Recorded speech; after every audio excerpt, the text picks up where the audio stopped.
Alrighty, I think we are live. Welcome on in, everybody, to the Rockies Now podcast. Special stream today. We're doing the MLB draft reaction. Welcome on in. We already have like 10 people in here already. Welcome on in. Tom's excited because his team is getting the number 1 overall pick in the MLB draft. Also, our Rockies are getting the number 10 overall pick. Exciting time, Tom, because obviously you were pretty pumped up about getting the number 1 pick when it was announced during the winter meetings for the White Sox. Who do you think is going to go 1-1 to your White Sox? Well, just to explain to our viewers real quick, I mean, of course, I am a fan of both teams. Don't worry, I've got my Rockies set. So once the number 1 pick is over, this side will come off, this side will go on, because then we're focused on the Rockies. But to answer your question, no, this is incredible because obviously, for those who don't know, last night the White Sox made a trade. They acquired the 34th pick from the Pirates. So now they have 3 picks in the top 50. They have the number 1 pick, the 34th pick, and the 41st pick. I am just ecstatic. For all the mock drafts, who is it going to be? Grady Emerson? Is it going to be Rock Chalowski? And of course, some people are talking about the catcher Vaughn Lackey. As I did, if you look at the White Sox Now page today on X and Instagram, my official pick is I believe it's going to be Rock Chalowski. Now, I'm not saying Grady Emerson isn't a talented player. Rock was the number 1 prospect going into this college and high school season. He has stepped up, and he did struggle at times, but every player does. He handled it with a chip on his shoulder. He was excellent. And if I'm being honest, in this situation, given the choice between a top high school player and a top college player from a big conference, I choose the college player. So I think it's going to be Rock Chalowski. But either way, both the White Sox and the Rays are going to have their pick of 2 excellent shortstops. I'm going to follow their careers both very closely, regardless of who's taken where. But my official prediction, and I'm going to stop talking because I know you guys want to talk. It's going to be, because I'm excited, it is Rock Chalowski. That's who I think the White Sox will pick. Yeah, they're gonna get a shortstop. But speaking of which, the Rockies, I mentioned this on Twitter. We posted this on our Twitter at Rockies Now, that this is probably like the first year in a very long time that we have no clue what the Rockies are doing. There's been like no reports or whatever, because I feel like there's been years to where we'll hear rumors about, the Rockies are looking into this player. I think Paul DePodesta and Josh Burns are keeping things very close to the chest, as they should. But I'm very excited to see who they're going to get drafted, because again, this is the very first time that they're all going to be together and do this draft. Because again, Bill Schmidt and the previous regime, they were talented in scouting, but the issue, again, we preached on it here at Rockies Now, is that the issue was development. And now it doesn't mean that the Rockies can draft whoever they want and it's going to pan out to be like a LA Dodger, right? But they have good experience. They know how to draft and develop players. I'm excited to see who they go get. But Sarah, we have no clue who the Rockies could go after. For all we know, they could pick up somebody from a high school or a college that we never even heard of, like a Bretton Doyle, like Division II school. But I'm excited to see what they're going to do here, because again, they have professional scouts now. I'm curious to see what route they're going to go. And I think we both agreed, because coming on here, MLB.com released their latest mock draft pick, or at least on Peacock, which we're watching right now. They had the Rockies picking an outfielder. Now, I forget who it was. I could look very quickly, but it's just like, I think we're good on outfielders. I think it was Derek Curiel from LSU. I'm like, I think we're good on that. I don't think we need any more outfielders. Yeah, I don't know. I don't know why you would. I mean, of course, you never know what's going to happen. You've got guys that are, down in the minors right now. They could end up being part of some trade deals to get some big league ready arms. It just really, we have no idea what this new front office is going to do. But I have a lot more faith in the front office than I ever have before. I think everybody would say the same thing.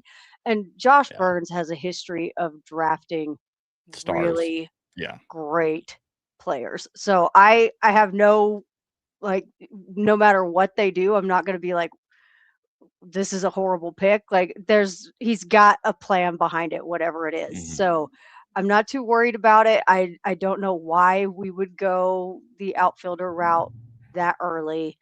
I can see especially later in the draft, definitely picking some guys up, but I just don't think it's something that's needed. in this first round, especially. Maybe not even in the first couple of rounds. I agree. Yeah, I was telling Tom we could see the Rockies do something where they go get they go get like a Peterson. He's a possibility. Again, I know it's not like the NFL draft where you draft based on need and holes in your roster, but the Rockies, Sarah, like we talked about it many times on the pod this year, especially. Like we have been bombarded with injuries and just pitching issues. Like I think they could go pitcher here, but again, the Rockies might be like, hey, we need to fix some issues. There are also holes in our minor league system where we don't have a lot of offense. We need more power. We need a star. And they could, and again, Arenado was not even a first round draft pick. It just, there could be a player that they could see that, hey, we see this guy's a star and we're going to go underslot here. And there's rumors that we might see a lot of underslot value picks here in the first 10 to 15 picks. That's what the Rockies did with Gabriel Hughes. For those who remember, Gabriel Hughes was kind of farther down the list, maybe late first round pick, maybe early second round pick in 22? And here, Gabriel Hughes, he's looked fantastic so far coming up through the minor leagues, minus a couple of hiccups with injuries. But the Rockies could go underslot here, and I would not be shocked. However, given the fact that now we have 40% of the ownership group from the Broncos, and they're probably, as of right now, giving the Rockies money. The Rockies might just go out and say, "Hey, we're gonna get this guy. Who cares about underslot value? We have the money." So, Sarah, this could be something to watch. I'm so excited about that part. Like that was because they were talking about the draft a lot during the game last night, which we got to talk about that at some point in time. That was wild. But I mean they were, and this broadcast team, I love Mark Stout, but I do not like him in the booth, man. This has been hard to watch. Love you, Mark. Corey Sullivan was talking a lot about a lot about the draft, a lot about what goes into it. He was talking about guys not even knowing they were picked back in the day and things like that. And I just, everything that he was talking about, and he mentioned, some of this stuff just very briefly, like it's so exciting this time. Like it's always, the draft is always exciting because it's like, what's going to happen? Who are we taking? What are they going to do?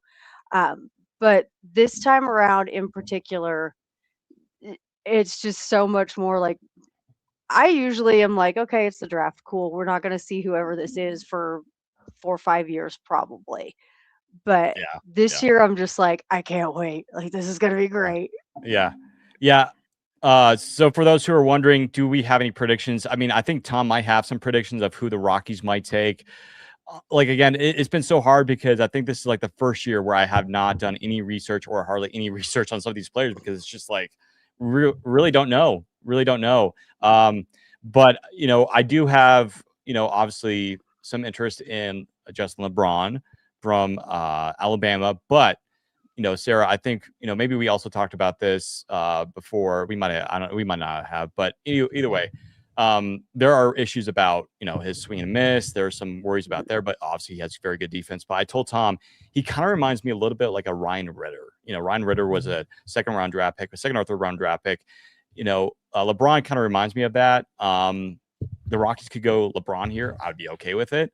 But still, you just don't want to, and I'm sure the Rockies are going to do their research. They're going to look up all these numbers and everything. Well, as we talked about in our pre-show media, you did mention Ryan Ritter is a pretty good comparison in terms of what we have currently on the team. But, and the thing about the swing and miss, that can be ebb and flow, but I do see much better in terms of comparison to other top power prospects. I do see more bat to ball skills than Justin LeBron. Plus, and as I mentioned before, I like his long frame because when you have long arms, kind of like I do, you get that full extension with the bat.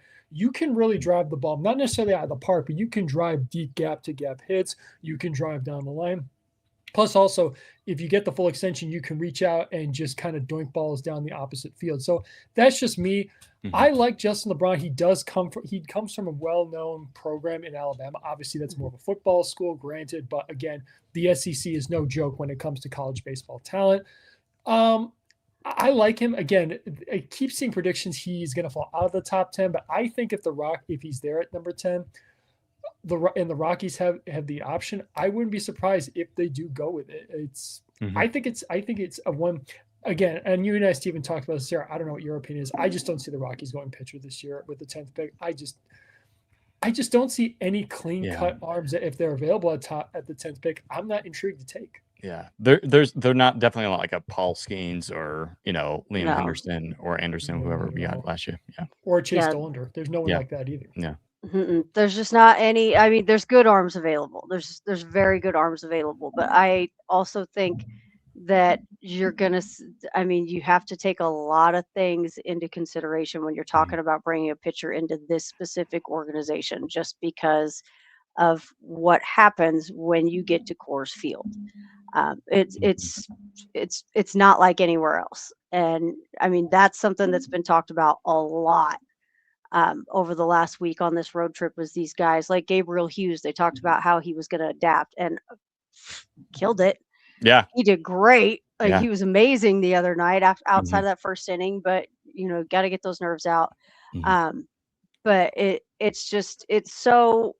There's so much you have to consider when you start looking at who they're going to draft as far as arms goes. And so I agree with Tom on that. I don't think they're going to take pitching right away either. I think that's something that I can see a first round draft pick being a pitcher, but not top 10 for the Rockies. Yeah. And I think I'm going to agree with you guys. I think they're going to go best player available here, just based off of this the way things are, and I think a lot of people, especially in the market, are going for that. So as of right now, Tyler Bell is slotted at number 10 right now in the rankings. He is from Kentucky, by the way, same school as Ryan Ritter. He is also a shortstop. I'm going to look up Tyler Bell here.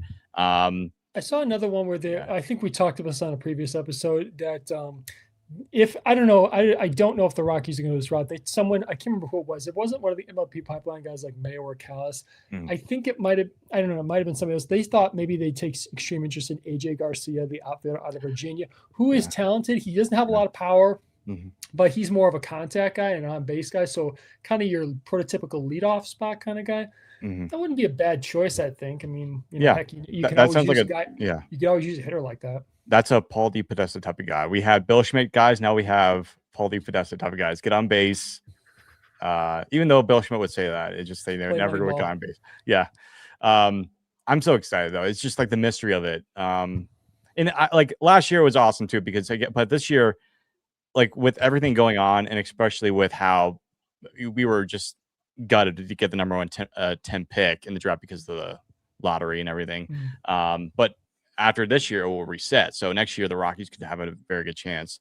But yeah, I'm curious. I'm excited to see what happens. If you guys in the comments or on Twitter or on X or YouTube have any predictions who we might take at number 10, let us know.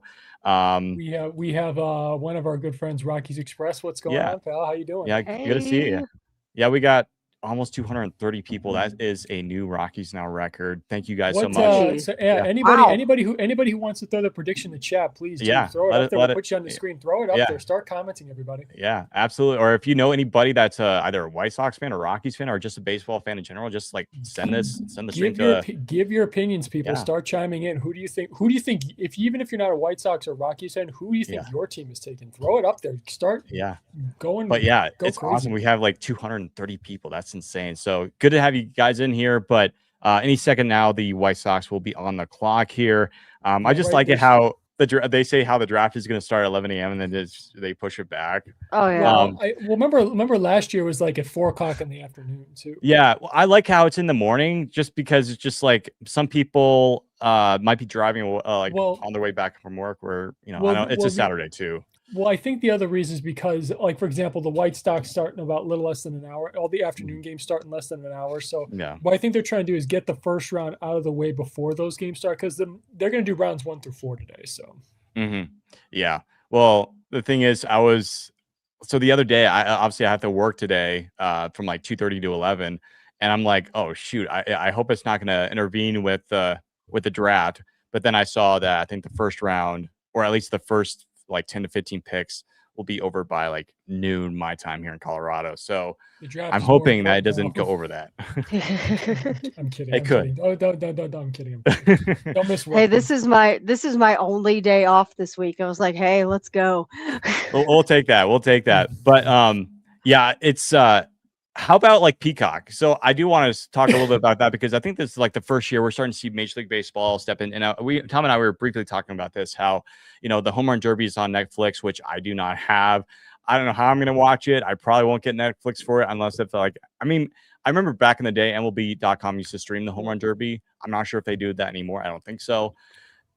What are your thoughts on that, Tom? Like with the whole situation with Netflix and now Peacock doing these games and doing the draft, what do you think about that? Well, the thing is, when you look at, first of all, I tell people like there's issues with the regional sports network. I don't need to go too far into that, but the truth is, Major League Baseball is adjusting its media strategy. And if you notice the deals that they just signed with these networks, whether it's NBC, Netflix, and also ESPN, who has the MLB.TV rights, they're 3-year deals because every 3 years, based on how the market changes or how the amount of money being poured in changes, they want to make sure they keep up to it on the times, which I applaud them for doing. As far as where they go, they're diversifying their sets of the streaming services. That's what they're trying to do. They're trying to reach out to as much as they can. But at the same time, I know people are upset with, oh, you got to get this and you got to get that. Well, right. Yeah, it's kind of it's like centralizing everything into one hub or going completely national, like with signing with only the national networks like Fox, CBS, NBC. That's tough to do.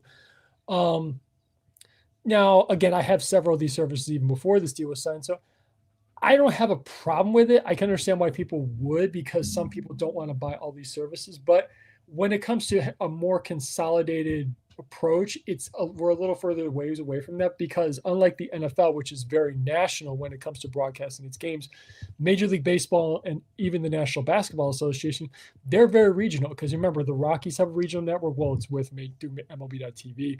The White Sox have Chicago Sports Network, and I don't need to name all of them. But as far as baseball becoming more of a national broadcast slate, we're a little far away from that because, again, it is still a regional-ish game. So, it's a step in a different direction. So as far as what the end goal is to making things more centralized and nationalized, we'll see how that plays out. So, again, I don't have much of an issue with it. But at the end of the day, I understand with those who do have that problem. Yeah, we got a comment here saying, who is going number one, you think? So for me, it's going to be Rock. It's going to be Rock. That's my pick. Tom, I think you're going to agree. It's Rock. That's who I think it's going to be Rock. And then, of course, Grady Emerson will go to the Tampa Bay Rays. Which is going to be an excellent pick for the Rays. I mean, whatever that Rays touch turns to gold automatically. They just have especially if it's a pitcher, they just have a knack for sprinkling some magic little dust on a pitcher, and they can get the best out of them.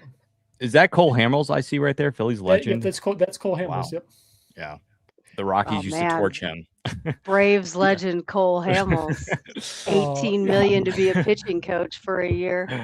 Sarah, I have a Cole Hamels jersey. Oh, you do? I do. I got one that year because I was so excited. Yeah. I got one that year because I was so excited about it. It's been worn one time. Well, it's a priceless piece of history. Then you got right. Yeah. You can down in like 20 years, you can say, hey, look what I have. Yeah. Right. It's hanging in my closet. It's there all the time. Plus, every now and then I just like to get it out and look at it and go, man, all that money. It's a good conversation starter too, Sarah. I mean, why people ask, how did you get that? Well, then let me explain. Let me talk about that year that Cole Hamels was basically a pitching just coach. Like I got my Chris Bryant jersey. Hold on. Right after he got signed. Wait, hold on a second here. I thought someone was coming to the podium. Thanks, Peacock, for doing that to us. I know somebody. I think somebody was just coming to adjust the light. The lights were off, so I thought they're doing the pick. What the hell? I didn't either way, but So Sarah, who's ready to boo Manfred? I am. No. Well, so Sarah, I'm sorry. We talked our picks. Why don't you go ahead and give yours? Do you think it's going to be Rock, or who do you think it's going to be? I would agree with you guys. I think he's a great pick for the White Sox. I did see, I have read a little bit about maybe taking Lackey. As a White Sox fan, what do you think about having, more of a franchise, like picking him up as more of a future franchise catcher? As a catcher? Well, the Rockies, even because right now they have two top for the White Sox. Oh yeah, I know. Well, right now I'm very confident in Kyle Teal, but as far as Vaughn Lackey adding another catcher, I haven't looked at his position versatility because I know the one position we're a little weakened in our system is first base. I don't know if he can be a catcher / first baseman. Like some, obviously catchers transition to first base later in their careers. it wouldn't be something I'm opposed to, because how do I say this? It's tough to judge a catcher because I know the physical toll it takes on your body, even at a young age. I wouldn't be opposed to it, but given what is ranked ahead of him as far as Chalowski and Emerson, I still feel more confident going with the shortstop. If they, again, to answer your question a little more in depth, if they pick Lackey, I would have a big deer in the headlights moment of wow. I mean, literally, you will see my face go just wide. I would just be dumbfounded with what did I just see?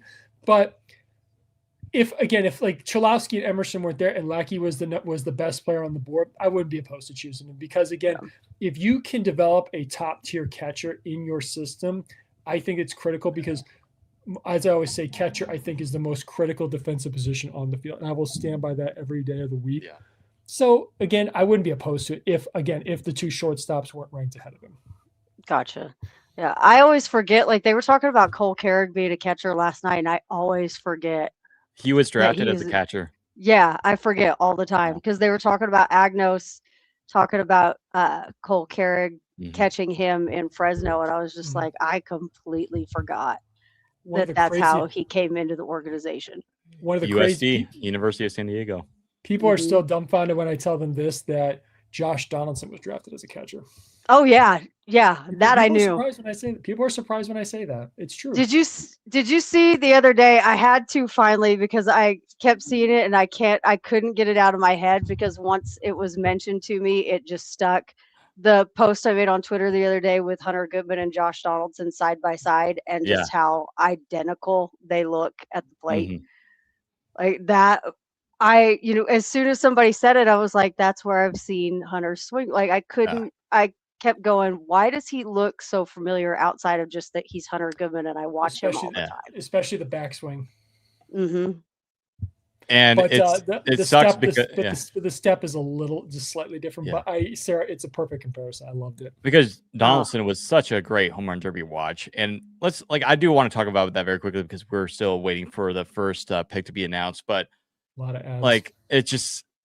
It's crazy how Jordan Walker, don't get me wrong, he's a great player. He's a good player. But how did he get approached first before Hunter Goodman? And like I posted yesterday on our story on Instagram, go follow us on Instagram. Like it felt like MLB was rubbing it in our faces that he was not being called. And it's ridiculous. It really is. I feel like the home run derby would be much more fun to watch with Hunter Goodman in it. Don't get me wrong, seeing Moon in there is going to be great, but seeing Kyle Schwarber and Harper in Philadelphia will be awesome. But it's popularity. It's a popularity contest. That's what I see.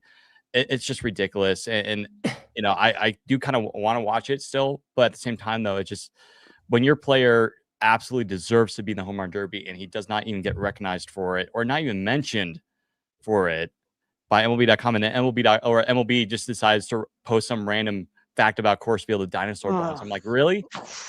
I was hot yesterday. You're gonna post this on the day of it's ridiculous. I was so hot about it yesterday. I was like, no. And then after the game, when they posted about Kyle Karros and the comeback, I was like, don't even mention the Rockies anymore. Like, leave us off your radar if you're gonna snub Hunter Goodman like that. Because the one that really irked me even more than Walker, like guys that have over 20 home runs, okay, I can kind of get behind that. And I understand Kyle Schwarber should absolutely be in the Derby, but that's your hometown guy. Why do you also have Bryce Harper? Sorry to interrupt you. I think someone is heading to the podium here. Oh yeah, Manfred. Boo. Yeah, okay, here we go. Yeah. But yeah, I agree, Bucks. Yeah, Goodman should have made it. Are they still booing him? I don't have my sound on. They kind of boot-ish him. Okay. I know there's been times to where you can tell he's uncomfortable and he just like stares at them for like 5 seconds and no words. I got to tell you the worst. There's two infamous moments in his career. One was the interview he gave to the Lebertard show. Yeah, and then I remember the second one was when he called the Commissioner's Trophy a piece of metal.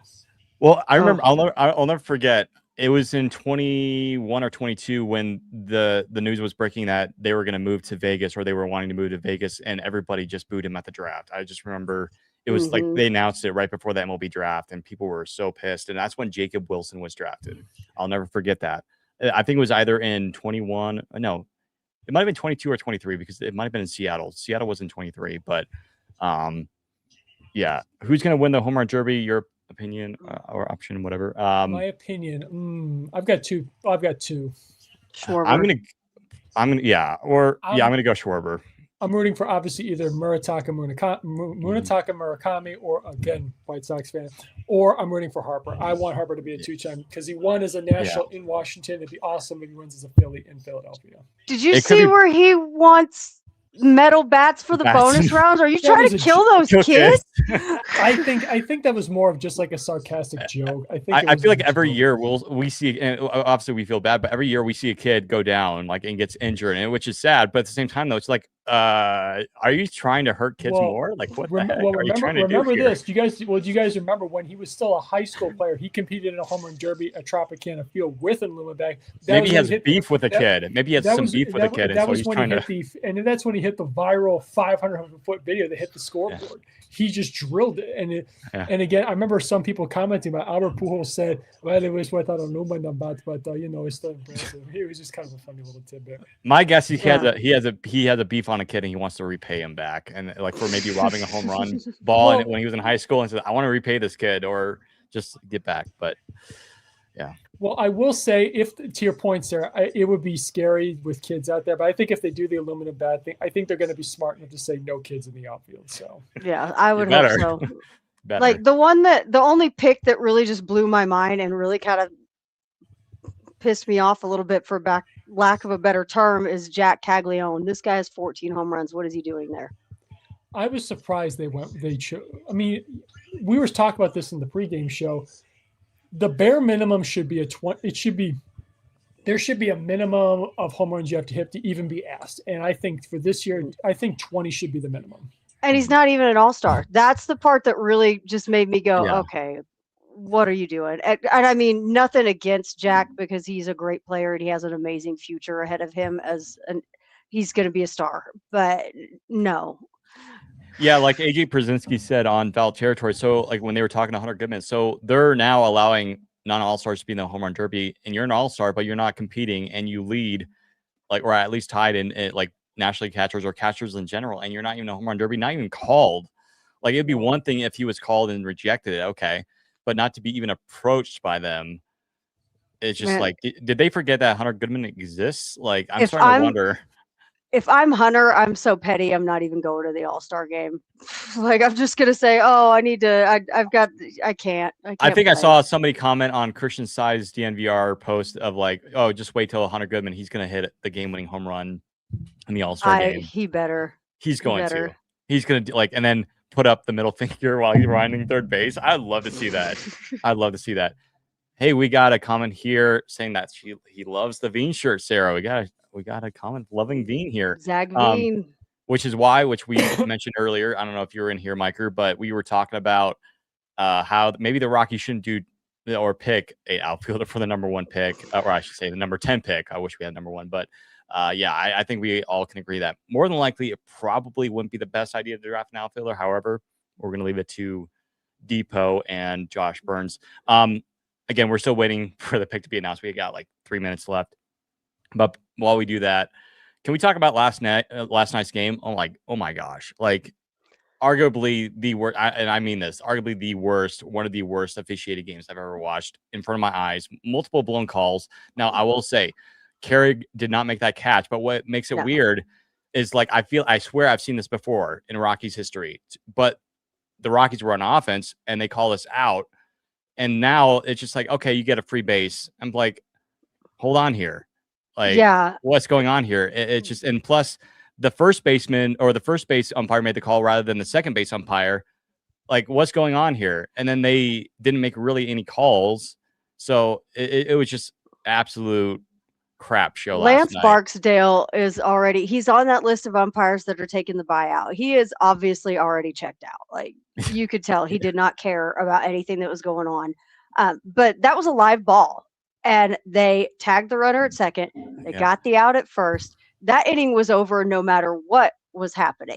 But everybody was just standing there, and all of a sudden they're like, everybody gets another base. It's like, What do you mean everybody gets another base? After you'd already, and poor Tyler Freeman, that guy was victimized by New York twice. That was a catch. That was a catch. Should have been off the field. And then he gets hit, and they're like, "No, that's a foul ball."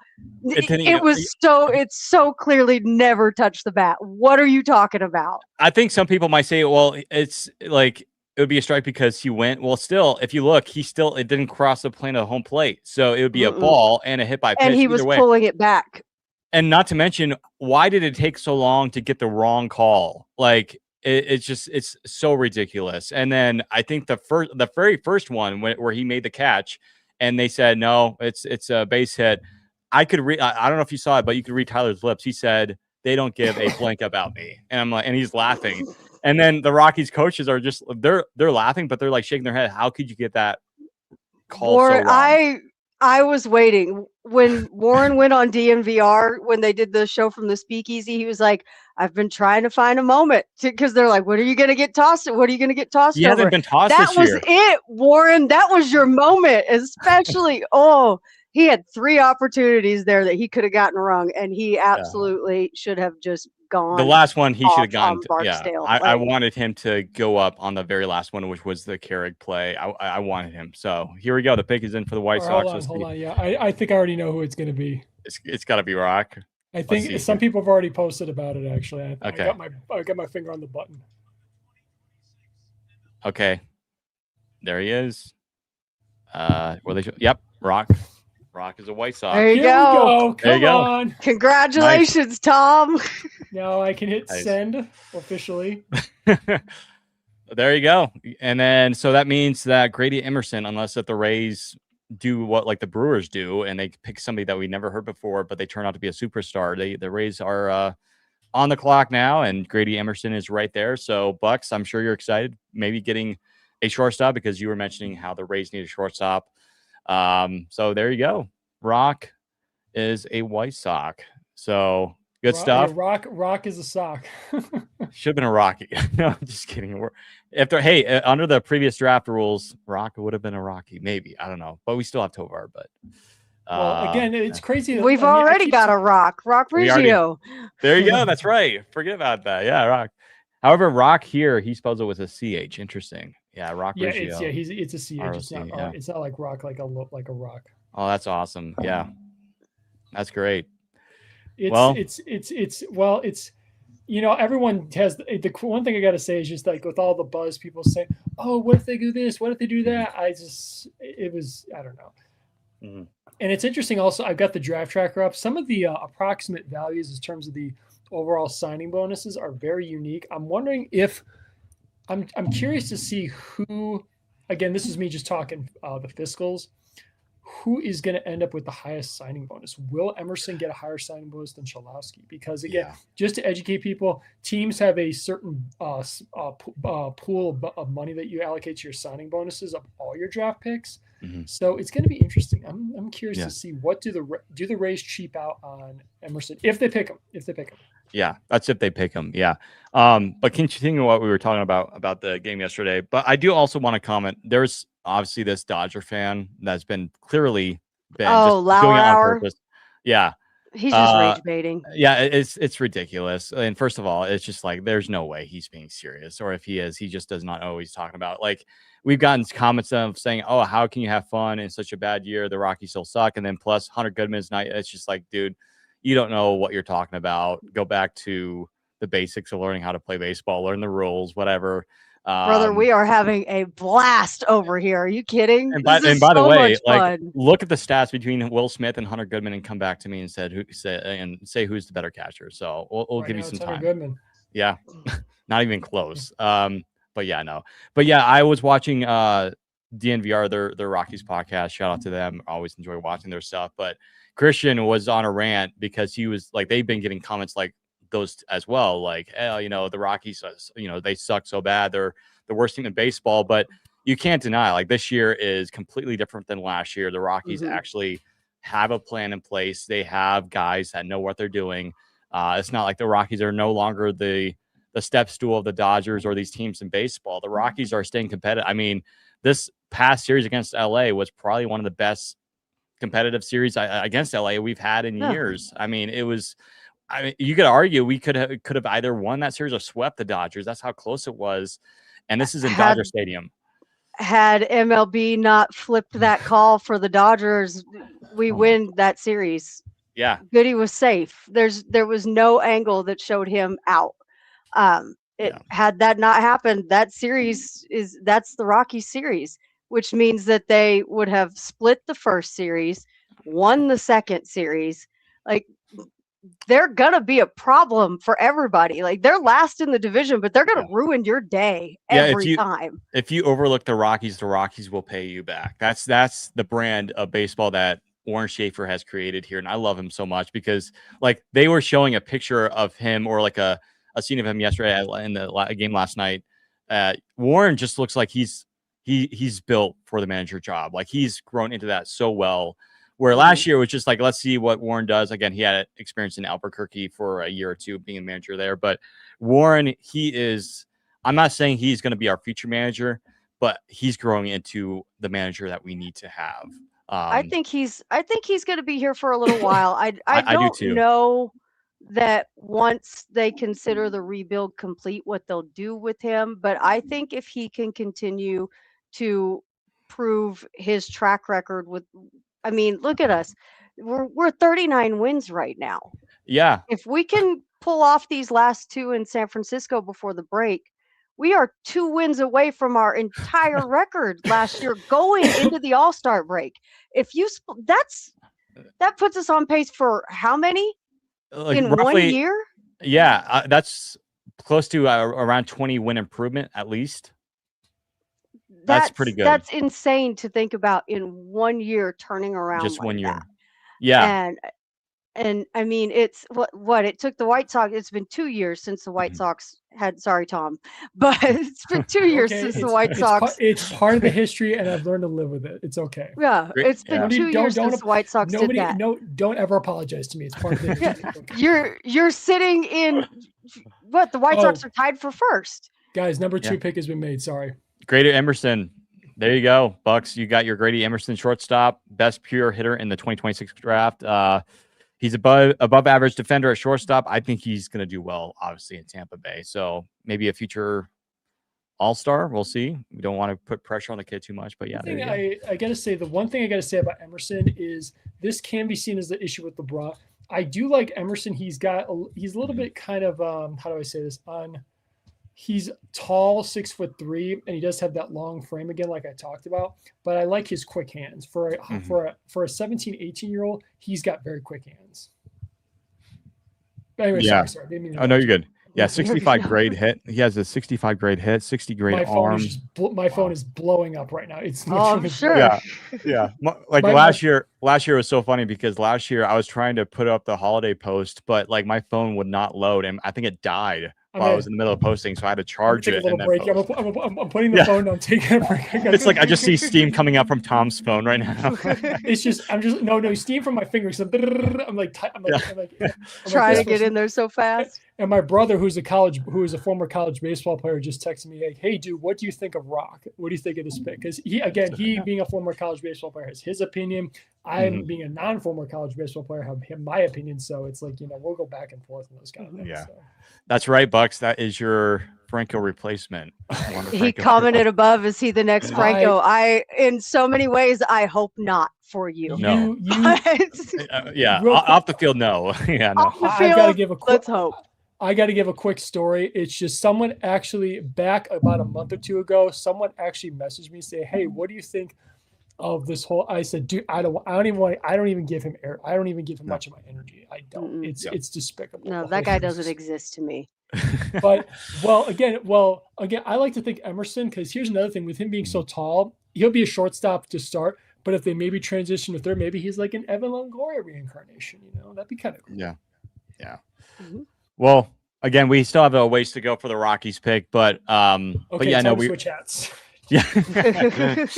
Switch hats. Okay, now we're going. Here we go. Now we're going. Here we go, Rocky. Number 10 now. Okay, here we go. Okay, Rocky's now wearing his White Sox hat. That looks really good. I don't know. Like, I like how Rock has that hair. He needs to grow the hair out more. Like I want to see him with it. He said that hair, I think, isn't most of his college career. Like college career, yeah. But well, we were talking about the Rockies, just the record wise, it's just incredible, like how bad the Rockies were last year. Like we still had like 20 some wins. I think we had just gotten 20 around this time, and we were already. It's just the Rockies were already, I think, close to 100 losses by the All-Star break. Like just think of that. That's how bad it was. And then the Rockies, and what's so crazy? I know we're like 22 or whatever games back of the Dodgers, but we're like one game behind the Giants. I know the Giants are poo-poo. I get that, but we're not that far off from the Padres and the Diamondbacks. Like what in the world? And again, if you think about it and you look at the offense, Sarah, the Rockies have a postseason caliber offense. That's how good their offense has been. The issue's been obviously has been the pitching. A lot of it has been injuries. If the Rockies had pitching, Sarah, you'd be looking at a playoff contending Rockies team. And if you're looking at the American League Central, which is horrible, the Rockies in some divisions would be competing for a wild card spot, Sarah, this year. So it just it goes to show you, like, again, yes, the American League is mostly bad, except you have the teams like the Rays, the Yankees, the White Sox. There's only 4 teams with a win record, I think, last I checked. So yeah, it's just the Rockies would be in a wild card race right now. So it just goes to show you the Rockies are being competitive for turning the page. And I'm just super excited because, again, of how bad things were in the offseason, I will never forget. I mean, we remember we did a podcast of how upset we were because the Rockies had candidates lined up. They rejected the Rockies, and it's just like, oh great, Dick Monfort's out of it again. We're not going to get anybody good. We're just going to get another yes man. Bill Schmidt's going to come back. Bud Black, there were rumors about Bud Black coming back in some sort of role. I'm like, oh please no. You know what though, I find it funny that San Diego hired Bud Black and now look at them. Well, I gotta say, well, it's crazy because, I mean, does everybody remember? Here's the funny thing about San Diego. Because let me just do a quick rundown between. They once traded for Soto, got rid of him a year later. They recently, I think it was probably last season, they traded for Mason Miller. Now they're looking to unload him. So it just goes to show you they're trying, but whether they have Peter Seidler as the owner or not, and they're just like, what is the common denominator? I'm sorry, AJ Preller. He's the common denominator of all this stuff. I'm sorry, if the new ownership wants any seemingly prospects of going up in the future, you got to understand that your front office needs to be kind of overhauled. Sure, you're right kind of in there, but you're not moving the needle to where you want to be. Because if you want to catch the Dodgers, you've got to get more creative. You got to rebuild that having team. A limitless pocketbook of spending is not going to help you. I think that team is becoming very toxic within the clubhouse, and you got to rebuild. You got to rebuild that team. What was I getting? I forgot what I was about to say. Real quick, while you third pick is in, Vaughn Lackey's the pick. So Vaughn Lackey, Georgia Tech, same college as for those who are wondering, same college as Charlie Blackmon. Chuck. But anyway, sorry, Sarah. I'm sorry. No, you're good. I remember what I was about to say. What do you think it would take? So Padres are looking to get rid of Mason Miller. What would it take? Who would we have to give them? Oh, for us, you mean us? Probably like a Mickey Moniak. It's they would want Mickey Moniak for sure. No, they're going to want Ethan. They're going to want Ethan. We're not. You think so? I think that's off the table. Yeah, that's off the table. Here's the thing. Yeah. In my opinion, if I'm AJ Preller, and I don't want to go inside his head, but anyway, if I'm the GM of the Padres and I want, because again, Miller has, it's either 2 or 3 full years of control left. If I want a guy who has as electric of an arm and the moxie of a closer as him, and you have that much team control, you are giving me your top position player prospect, no questions asked. That's where it starts. If you're not willing to do that, conversation over. Until you can. So I'll give you an example. So like the Rockies, it's Condon, or maybe I'd want Holiday, depending if I want somebody who's close or somebody who's a little bit more further away. I think it's going to be Condon because he's close. Or from the White Sox perspective, it's Caleb Bonham, their number 1 prospect. It's because if I'm going to give you a closer with that much talent and that much team control, you have to give me your top position player prospect, because again, that sets up my team for the future as far as the lineup is concerned, because that's somebody you can build around. So anyway, that's my personal opinion. So do we think that kind of brings up another thought that I have had. Is Charlie somebody that they would deal for the Padres to get? not necessarily for the Padres. Let's say that we've got an opportunity for a top tier arm. Is Charlie on the table? I'm going to say Depends on no. who the arm is. I'm going to probably say no. Also depends on the situation. Are we like right? Only if we are legit pushing towards contendership, then I'd consider it. If we were World Series contenders, I would strongly consider it. But given where we are now, I don't think Charlie's really much of I'm not an urge to trade him. Well, it's just like there's no set in stone. While again, like Moniak is not extended. If the Rockies had guys in place and we knew that these guys were going to be staying here for a long time, like like an Arenado or whatever, then I would consider it. But I think just because Condon is just doing so well, and again, he still has time. Again, the Rockies are taking good care of him, which is great because I feel like under the previous administration, he would be up already right now. Just because, hey, let's bring him up because the fans are getting restless. We'll appease the fans. Yet we are ruining his. I appreciate that they haven't done that. Yeah, I'm so sick of seeing. Like, I've finally gotten to where I'm like, just stop. And we're doing fine with that. Again, no disrespect. I'm like, and no disrespect to Charlie, but it's just like we don't need him right now. We're fine on offense. We don't need Charlie right now. Like, he can take his time developing. And the Rockies are in a good place right now. I know, again, the win-loss record isn't pretty, but again, I think a lot of Rockies fans, Sarah and Tom, were expecting another like horrible, like a year like last year. Like maybe if we were to improve, maybe 5-10 game improvement at the best. The Rockies are on pace to have at least 21 improvement. And for those who remember watching Chris talking about the Rockies back in spring training, Chris predicted, or in terms of WAR and just performance and everything, and of how much we got back and how much we picked up, the Rockies. He predicted the Rockies would be anywhere from a 60 to 70 win team this year. And so that the Rockies, a 70 win team, that's probably a little bit far of a reach right now, just given the fact of how poor of a start we've had and how many games we've lost. There's been so many games that we definitely could have won.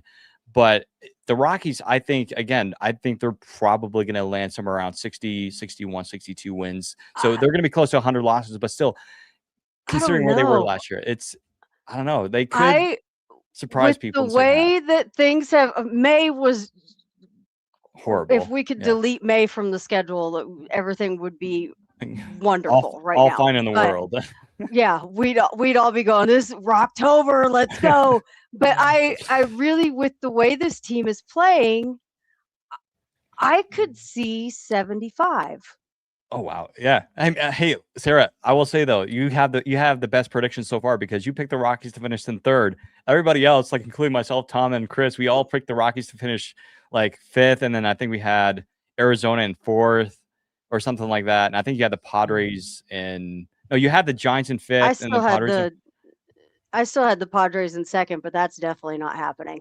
Yeah. Real quick, the San Francisco Giants picked the California kid. Jackson Flora. The first pitcher is off the board. Now, real quick, if I can comment, Flora, he's talented, but he's no Paul Skeens. He's no Chase Dollander. So that's why, to my point, if he was available for, I don't think the Rockies would truly consider picking him. Yeah.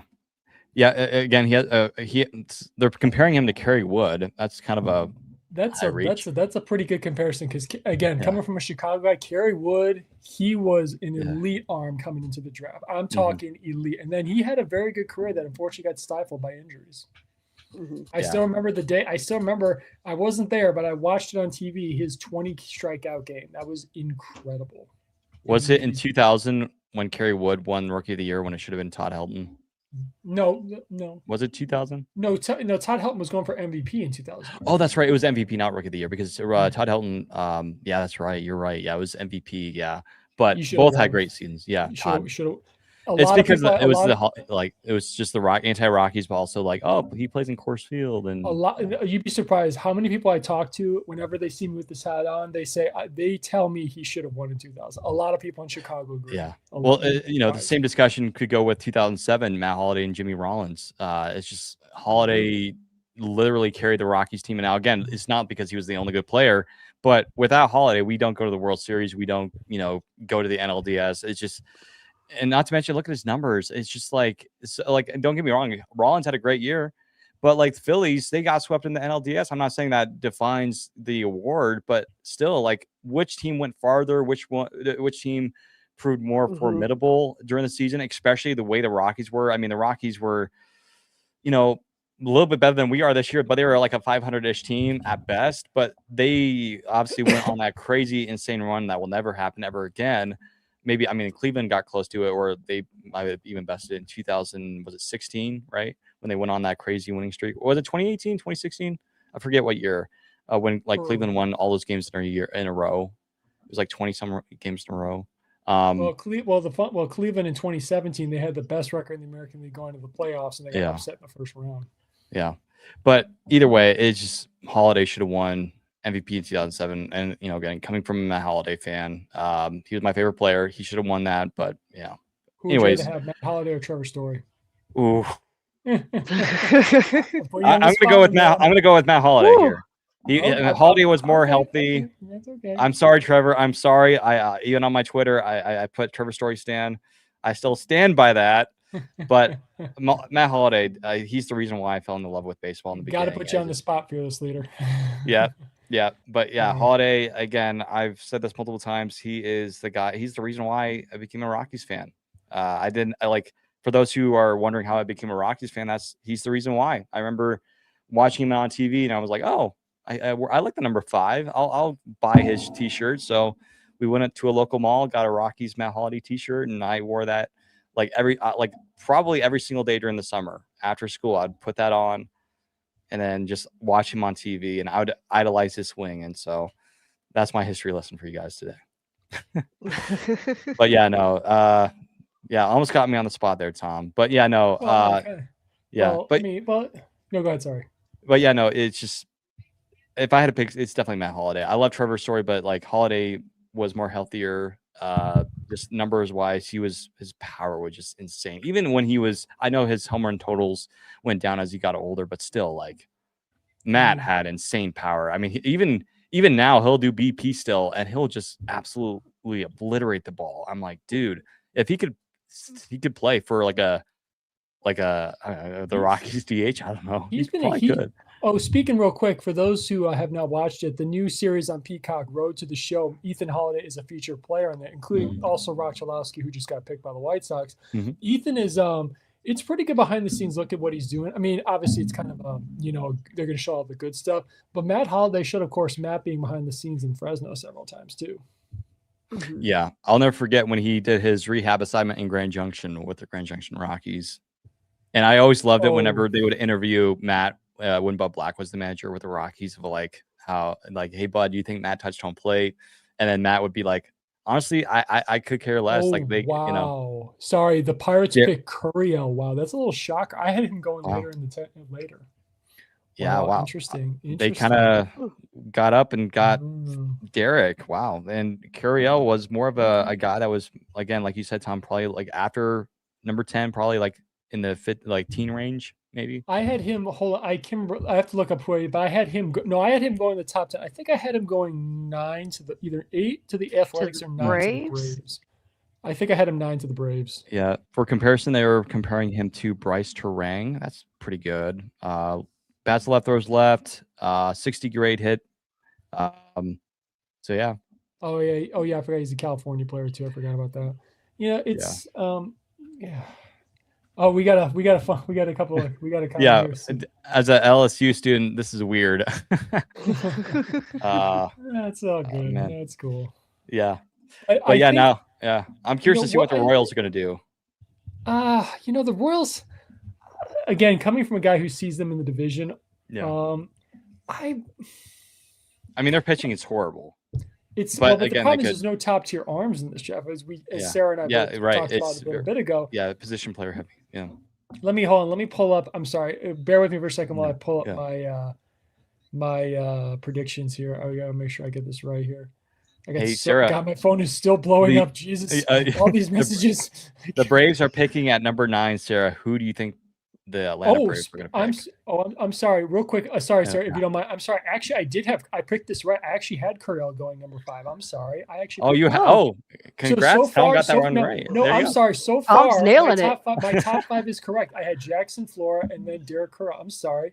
Oh wow! I thought I had Corral going to the Braves. I'm sorry.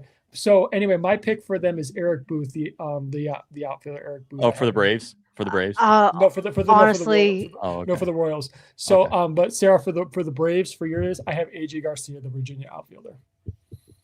I could see it. I honestly, I have no idea what Alex Anthopoulos is thinking anymore because this season has just fallen off the rails so hard, and it's crazy.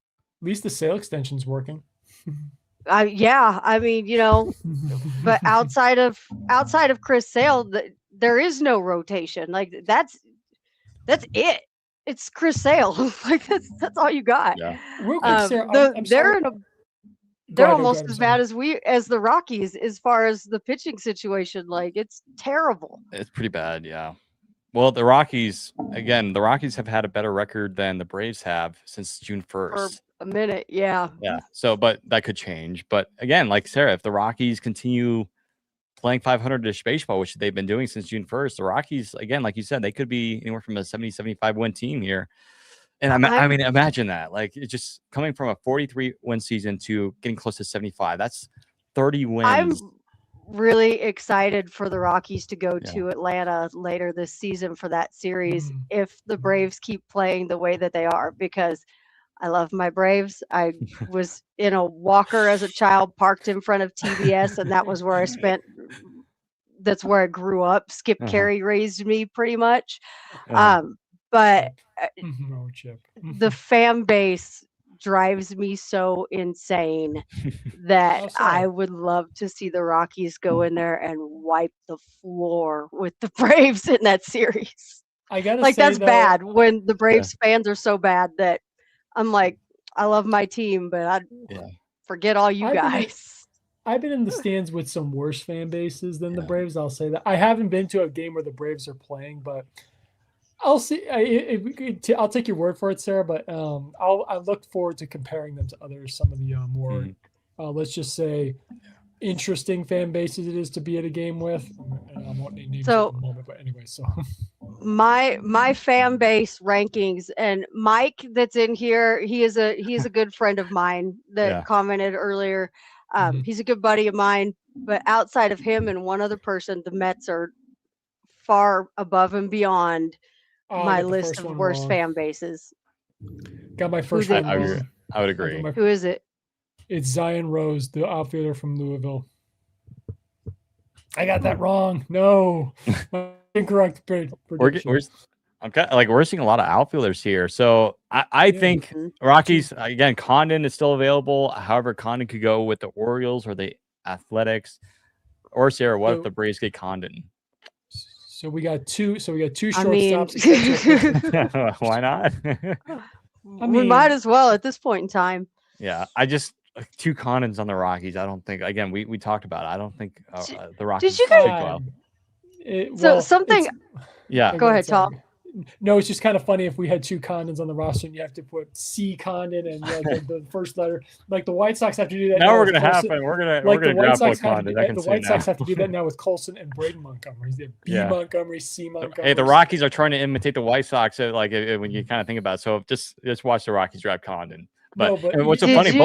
Both of them are from Georgia.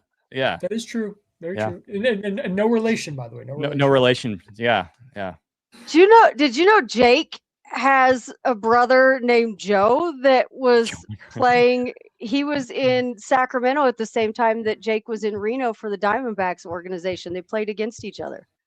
I did not know that. No. Wow. And that, I will just say, that family is big on the name Joe, because his dad's name's Joe, his mom's name's Joanne, his brother's name is Joe, and Jake's name is actually Jacob Joseph McCarthy. I was like, wow, you guys committed to that. Do they have a Mike McCarthy in the family? That'd be kind of funny.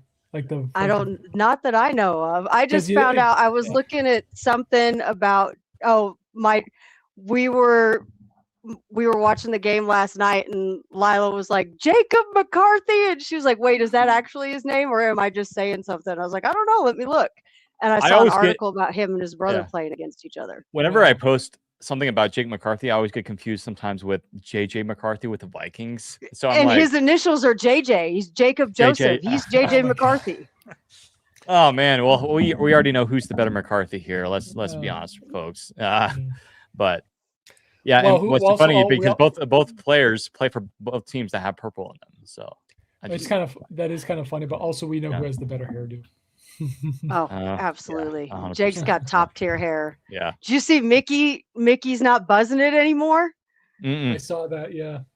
I noticed he took his helmet off the other day. He's growing a little bit. He told me at Rockies Fest he was going to bring it back, and I think it's happening. I think he will. Yeah. Well, just how about like the at bat yesterday though? Like for those who weren't watching, I mean that bat by Moniak was so good, but it's just, but yeah. Anyways, yeah. For those who are wondering, yeah, last night's game was just horrendous. But, anyways, we got a few more picks before the Rockies pick here. So again, there's some names that are still available here. Let me try to pull it up here. But before we do that, I do want to mention some notable players that Josh Burns has drafted in his career as a GM. First one, most notably, Max Scherzer in 2006 with the Arizona Diamondbacks, and then Paul Goldschmidt in 2009. AJ Pollock also in 2009. That was an incredible draft by the Diamondbacks. And then Adam Eaton, White Sox legend, Tom, was drafted in 2010 by Josh Burns. And then when he was in San Diego, also drafted some great players. I'm trying to see if I can pull up. I think I found it here. Some more notable players, but that's just a few guys. But yeah, okay, I found it. So Dan Herron, that's another guy he drafted. Ian Kennedy, Chris Young, Diamondbacks legendary outfielder. Yonder Alonso, Zach Eflin, Max Fried, Sarah. He drafted Max Fried. So got to mention him. That was a great one. Yasmani Grandal and Trey Turner. So Josh Burns has good draft history. And again, we have scouts. I forget his, is it Tommy Tanis? I think that's his name. Came over in the offseason from the Mets. He is, I think, our president, if you want to call it, of scouting or leading our scouting development team. So I'm excited to see what they're going to do here because, again, I'm sure that they scouted all these players. It's just that we haven't really heard anything. It's been close to the chest. So I kind of like that, though. I like that now it seems quieter because before you would just hear all this wild stuff flying around. Everybody knew Mac was getting traded last year way before it ever happened. It was out the door. He was going. But like the Braves are so tight-lipped, you never know. Like if you hear a Braves rumor, it's probably not true. But I like that the Rockies have been quieter, and I hope it stays that way. I want it to be a surprise. Like I want all these rumors I'm hearing to be BS. Yeah. Well, that's what rumors mostly are. They're mostly just jibber jabber, and you don't know what's true. I was one off with this one. Eric Booth. I had him going to the Royals, and he's going to the Orioles. Dang, I was one off. Another outfielder. That's three in a row too. 3 in a row. Yeah, it's like you said, Tom. It's going to be especially in the first round, it's going to be a heavy position player like draft. Like I said in the pre-show media or in the stream, there's not a lot of there's no Paul Skeens, there's no Steven Strasburg, there's no Chase Dollander, there's no top tier arm in this. There's no clean cut number one arm. That's why if there was, maybe the Rockies would get a pitcher, but again, it's just because they're at number 10, they're probably again just gonna stick with best player available. And like to your point, you made this point. I'm not sure if you made it in the stream or on the chat. It's not like the NFL where you draft based on your need. Yeah. When it comes to baseball, it's mostly who's the best guy available. Really. Available, correct. Because because you're not going to go right to the big league. So. Well, I think you might have been in here. I think you were in here, but it was just, I just think, given where the Rockies are at right now, it just. With the money that they're coming in from the Penner family, like the Rockies don't have to go under slot here. It's not like, we need to save money. The Rockies can spend all they want and still have plenty. I mean, again, the Pennership group, should they eventually take over the Rockies, they're going to be by far, like not even close. They're going to be the richest team, like the richest owners in sports. Like they're already one of the richest. They're richer than Steve Cohen of the Mets. So it's just like the Rockies, they don't have to like, or if it's in effect right now, which I believe it is, the Rockies don't have to worry about going on a slot here. They can just go straight up best player available rather than like, hey, let's get somebody that's more later in the first round just to save some money.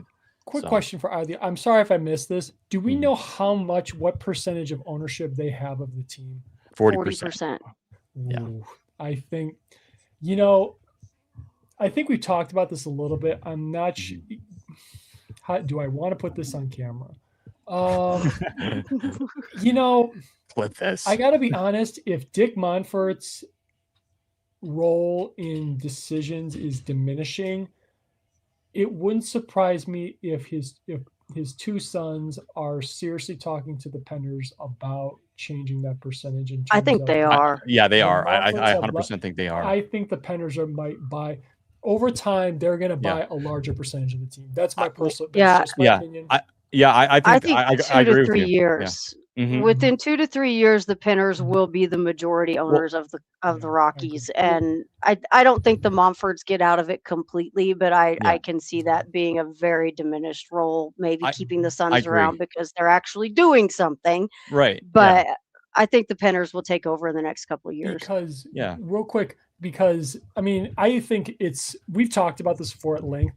I think I'm sorry, Dick. It's good that you're you're taking more of a back seat to this because I'm sorry, pal. Times are changing and we need to adapt with the times. Not the 1980s. Well, 90s, not just that, but also like the way of thinking. We've talked about this. I think, Sarah, you put it best on a couple of streams ago. It's a different methodology of thinking as far as evaluating players. And I think we all can agree. Granted, we want what we want in terms of a lineup construction, but especially in terms of pitching. And Sarah, I think you said this maybe a couple episodes ago. The evaluation process has to change. Yeah, absolutely. And I think, and that's the one area where we're like all the McCarthy rumors, like, oh, the Astros are interested in him and this and that, and Jeff Passan had him going somewhere, and I was like, kick rocks, Jeff. I think you really have to look at the style of team that they are trying to build and who fits that more. That, like, some guy told me on Instagram, he's like, Jake McCarthy has no future with this team. Okay. He is 28 years old. Yes. Okay. You can point out his age. That doesn't mean anything. He's still one of the fastest guys in baseball. He is one of the most aggressive base runners you are going to see. He has team control left, and he is the prototype. If you were to say, okay, what kind of roster do the Rockies want to build? You would take Jake McCarthy and you would stick him in front of somebody and say, this guy, you want 9 of this guy. And now we have him and there's Cole Carrick standing next to him. There's 2 of this guy right there. Why would he go anywhere? Why would you get rid of that? Yeah. What the Rockies need to do is clone all these guys that they currently have and then just find an arm like Max Scherzer or somebody. Put the arm in the clone, and then therefore you have the best pitcher in the history of the game. That's all you need. Put Max Scherzer like 7-8 years ago's arm in the. Don't put the one he has right now. Oh wow, they're showing a notable number 8 overall picks. Kyle Freeland's on that list. Lindor, Todd Helton's on that. Todd Helton was number 8. Wow. Again, I was one off. Drew Burris, I had him going 7, and he goes 8. Georgia Tech. Some people have Drew Burris going to the Rockies in some mocks I saw, but. Yeah, outfielder goes to. Well, I can't say that. Las Vegas. They're not there outfielder. Yet. Fourth Another straight outfielder. The A's. Yeah, just the A's. Yeah. Again, folks, if you just joining us, welcome on in. We got over 272 people in here. Feel free to like and subscribe. Share this with a friend who wants to watch draft coverage with us. We're going to be on just for a little bit longer. Probably we're going to start wrapping things up after the Rockies pick, or we're going to obviously have a discussion about it quickly, and then we'll get on out of here because I got to get ready for work. I got my day job, but fortunately I think I'm good. I don't have to go in for a couple more hours, but still, but yeah. Real quick. The Rockies option TJ Shook back to Albuquerque and brought Jeff Criswell up just now. So, okay. Yeah. Are they cooking something? Hey, we're going into pick number 9. Do you want to talk about a notable number 9 pick in the 2020 draft at all and how great he's doing in Albuquerque this year? I don't know who it would be, but it's somebody I think on your shirt. I think, right? Am I correct, Sarah? you are correct. Let's go. Yeah. Well, You hey, are correct. again, this is the previous administration. Well, even the administration before that with Jeff Bryce, the Rockies were able to get a good player in Zach Veen. It just took a while for him to come up. But again, you can still find good players. Again, I know it's not the same draft class. I get that. But still, you can find value there. Again, the Rockies are after this next pick with the Braves here. Again, it's hammer time. And again, my phone is about to explode. So when the Rockies pitch, folks, if you see me go on my phone, you'll know why, because I got to post stuff on the social medias. But we'll take care of the talking for you. Hey, Tom, has your phone cooled off by any chance? A little bit. No, I'm still getting messages galore right now. It's cooling off a little bit. Hey, it's like getting the voice out there. Yeah, popularity. It's just no. I mean, come on. This is history. They haven't had a number one pick in a very long time. Not that that's a good or a bad. Not that it's a good or a bad thing, but you get your pick of who you want. Mm-hmm. We'll see. Yeah. I mean, it's fun. Some people have actually commented to me, he's already going straight to the big leagues. You're like, no, he's not going straight to the big leagues.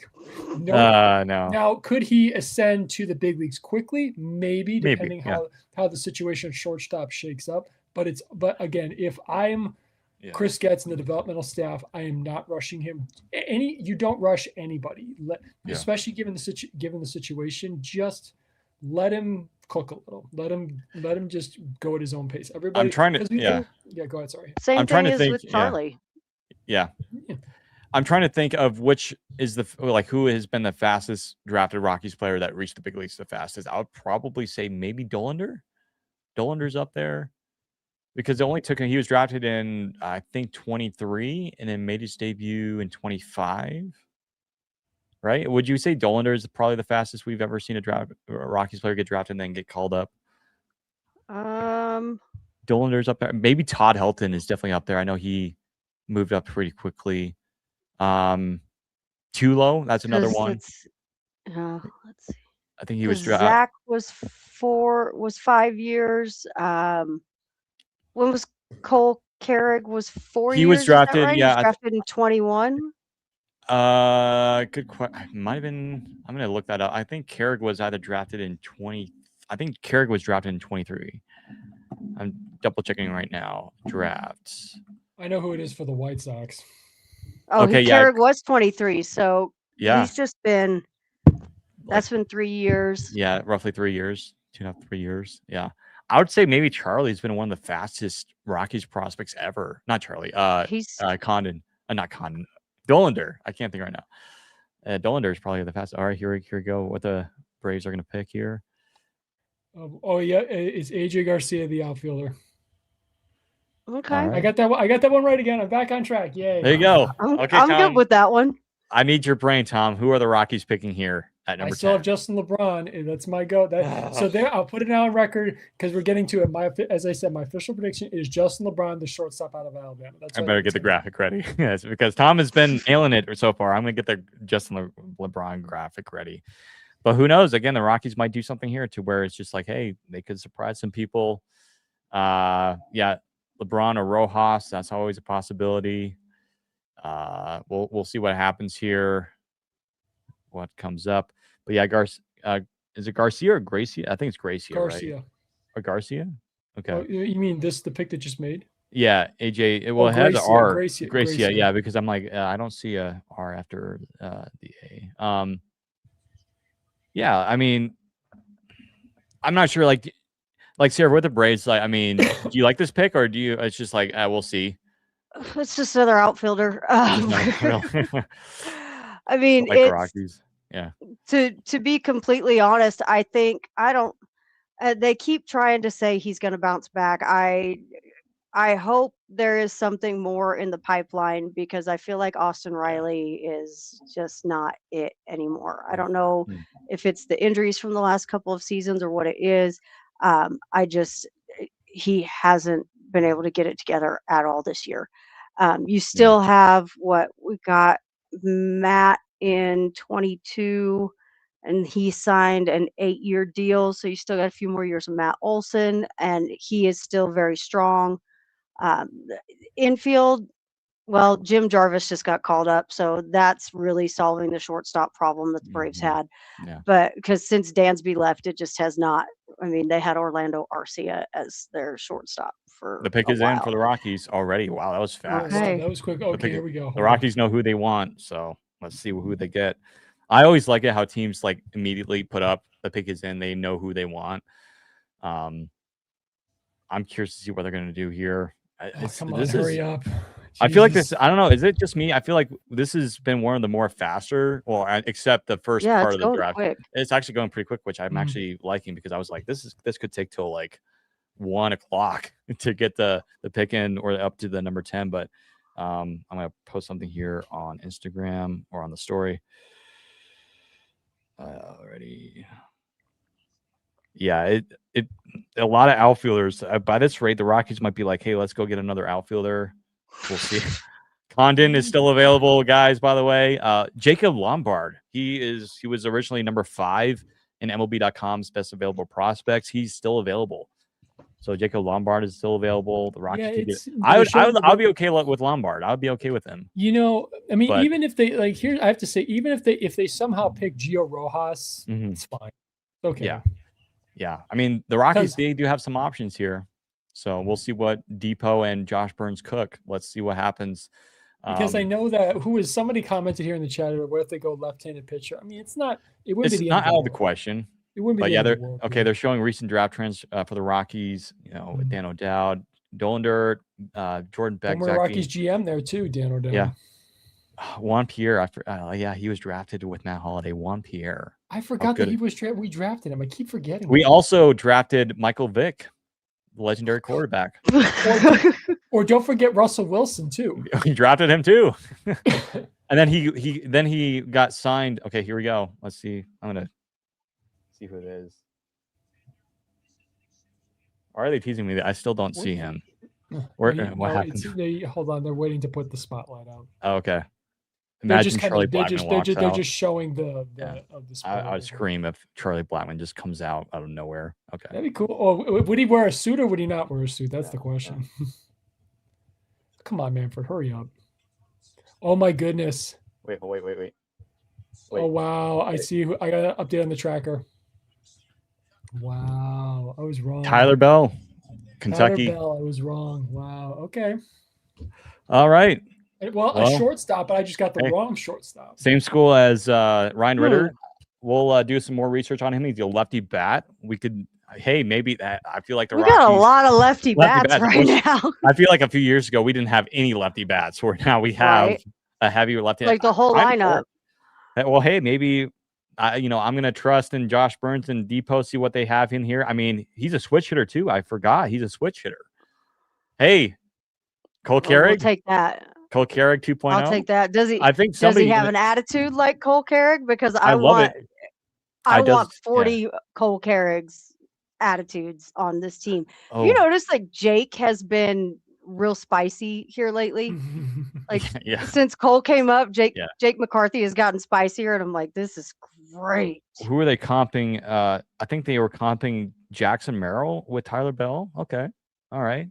Try not to get he too did excited, start Steven. as a shortstop. Try not to get too excited, Steven. I don't want to. Frankfort, Illinois. Tom. Frankfort, Illinois is his hometown. Oh yeah, I forgot about that too. Yeah, Illinois kid. Let's go. Hey, Rockies fans, we got a shortstop. Again, this does not mean that Tovar is gone. Don't worry. The Rockies might, again, like you said, Sarah, they could move him to the outfield. We'll see what happens. The Rockies do love versatile players, but Nationals are on the clock now. But yeah, we're gonna start wrapping things up. But again, I think for the Rockies, we'll see what happens here. Again, number 10 pick. It's not like top 3, top 4 pick, and it's not like, oh my goodness, we got like a Grady Emerson. We'll wait and see. But I'm gonna look at some more of the stats here. But like again, I'm kind of surprised. Lombard is still available? There must be something that they just. Maybe there's question marks with him, injuries. I don't know. Well, remember, everyone thought Holiday was going to go number 1. It was Eli Willits. Nobody was expecting that. I mean, Willits was supposed to be in the top 10, maybe even top 5, but nobody really expected to go 1-1 with the Nationals. And somebody did talk about how Ethan Holiday was going to cost a little more in signing bonus money. So, of course. wow. Well, look who Ethan's agent is. Do I Yeah. need to say it? Yeah. I mean, come on, look who his agent is. Yeah. He's the same agent as his father and his brother. So come on. It runs the Scotty B representation runs in the family. So Yeah. well, your beef with Scott Boras might be my favorite thing. Tom versus Scott Boras. It's not so much a beef. It's just like it's not a beef or a disdain for the guy. I mean, I respect the guy for what he's achieved. It's just achieved as far as first of all, like the A-Rod contract, now the Soto contract, and I guarantee you with who's Scooble, he's aiming to beat the AAV value that was held by Zach Wheeler. Absolutely, he's aiming for that. Whether he gets it, I don't know, but I don't know. I just have again, I'm not saying he's the only agent who will manipulate, deceive, and all executives to get what he wants, but he has a very, the guy comes off very squirrely to me. It's just, I don't know. And like you said, I've talked about, if I went to the GM meetings or the winter meeting, as a Rockies Now representative, and I got to stand there with his little backdrop in the press conference, I want to see if he'd answer my questions. Cause I'd have some tough questions. Yeah. Would he answer them, or would he give me just a kind of dismissive answer? I don't know. We'll see. I just like to kind of poke him a little bit. Poke him. I do want to see if he gives me an answer. Why I start working on the graphic here for the Tyler Bell post? I do want to ask you guys who are watching, or you and Tom, Sarah, again, like any thoughts on the Rockies getting Tyler Bell? Because I'm looking at Sports Illustrated, and this was about 17 hours ago. Sports Illustrated said that the Rockies should target Tyler Bell as a long-term fit. So I'm curious to see what they said here. Again, you can check it out at Sports Illustrated. I'm just reading it now, kind of screwing over it. Bell is not the flashiest name in the class, but that might be a part of the appeal. MLB Pipeline ranks him as a number 10 prospect in this year's draft. And his profile lines up with what Colorado should be targeting. He slashed 343, 5'10", 608 with 9 home runs, 29 RBIs, and 10 stolen bases across 41 games at Kentucky. So 9 home runs in 41 games. So this screams like a Paul D. Podesta, like Josh Byrne type of, because again, it's almost like a Jake McCarthy-ish, Cole Carey type of player, and I love those players. So I don't want to get too excited here. I don't want to label him, but Go ahead. I think that would be something to really kind of take into consideration when thinking about what they're going to pick from now on. Yeah. With, like I was saying, with what they want to build and how Jake is that prototype. The Like Jake and Cole are that guy. And then you have guys like Zach fits that pretty well too, because he's a very aggressive base runner. Yeah. And I think that's something to really look at with these guys. Like, look at what they're doing on the base paths. Look at stolen bases. Look at those types of things, like the stuff that you don't necessarily look at right off the bat. I think that might be something. That's kind of what this is saying to me, is to look for those scrappier guys that you've seen show a lot of aggression, that you've seen really just be an absolute menace on the base path. Like when Jake comes up to the plate, it's Corey Sullivan said it last night. It's chaos. Every time Jake McCarthy comes to the plate, chaos is going to happen. And those are the kind of guys I think we're going to start seeing. Because like I said, you want this guy, so let's draft this guy. This guy, yeah. Again, he's a switch hitting shortstop, and he has like a lot of scouts are saying he has Gold Glove defense at short. Again, he might not be playing at short; they might move him, but he's a switch hitter as well. I think I already mentioned that, but also he has some speed as well. So, again, this is the Rockies, like you said, Sarah. They're looking at like a Jake McCarthy, and they're like, "This is who we want in the draft," and I love it. Because again, they're the best player on the team right now for the Rockies. I mean, they're giving the Rockies these wins. They have great WAR, so it's just. I love it. Yeah, now we need we need Tyler to grow his hair out now, becoming one of the gang.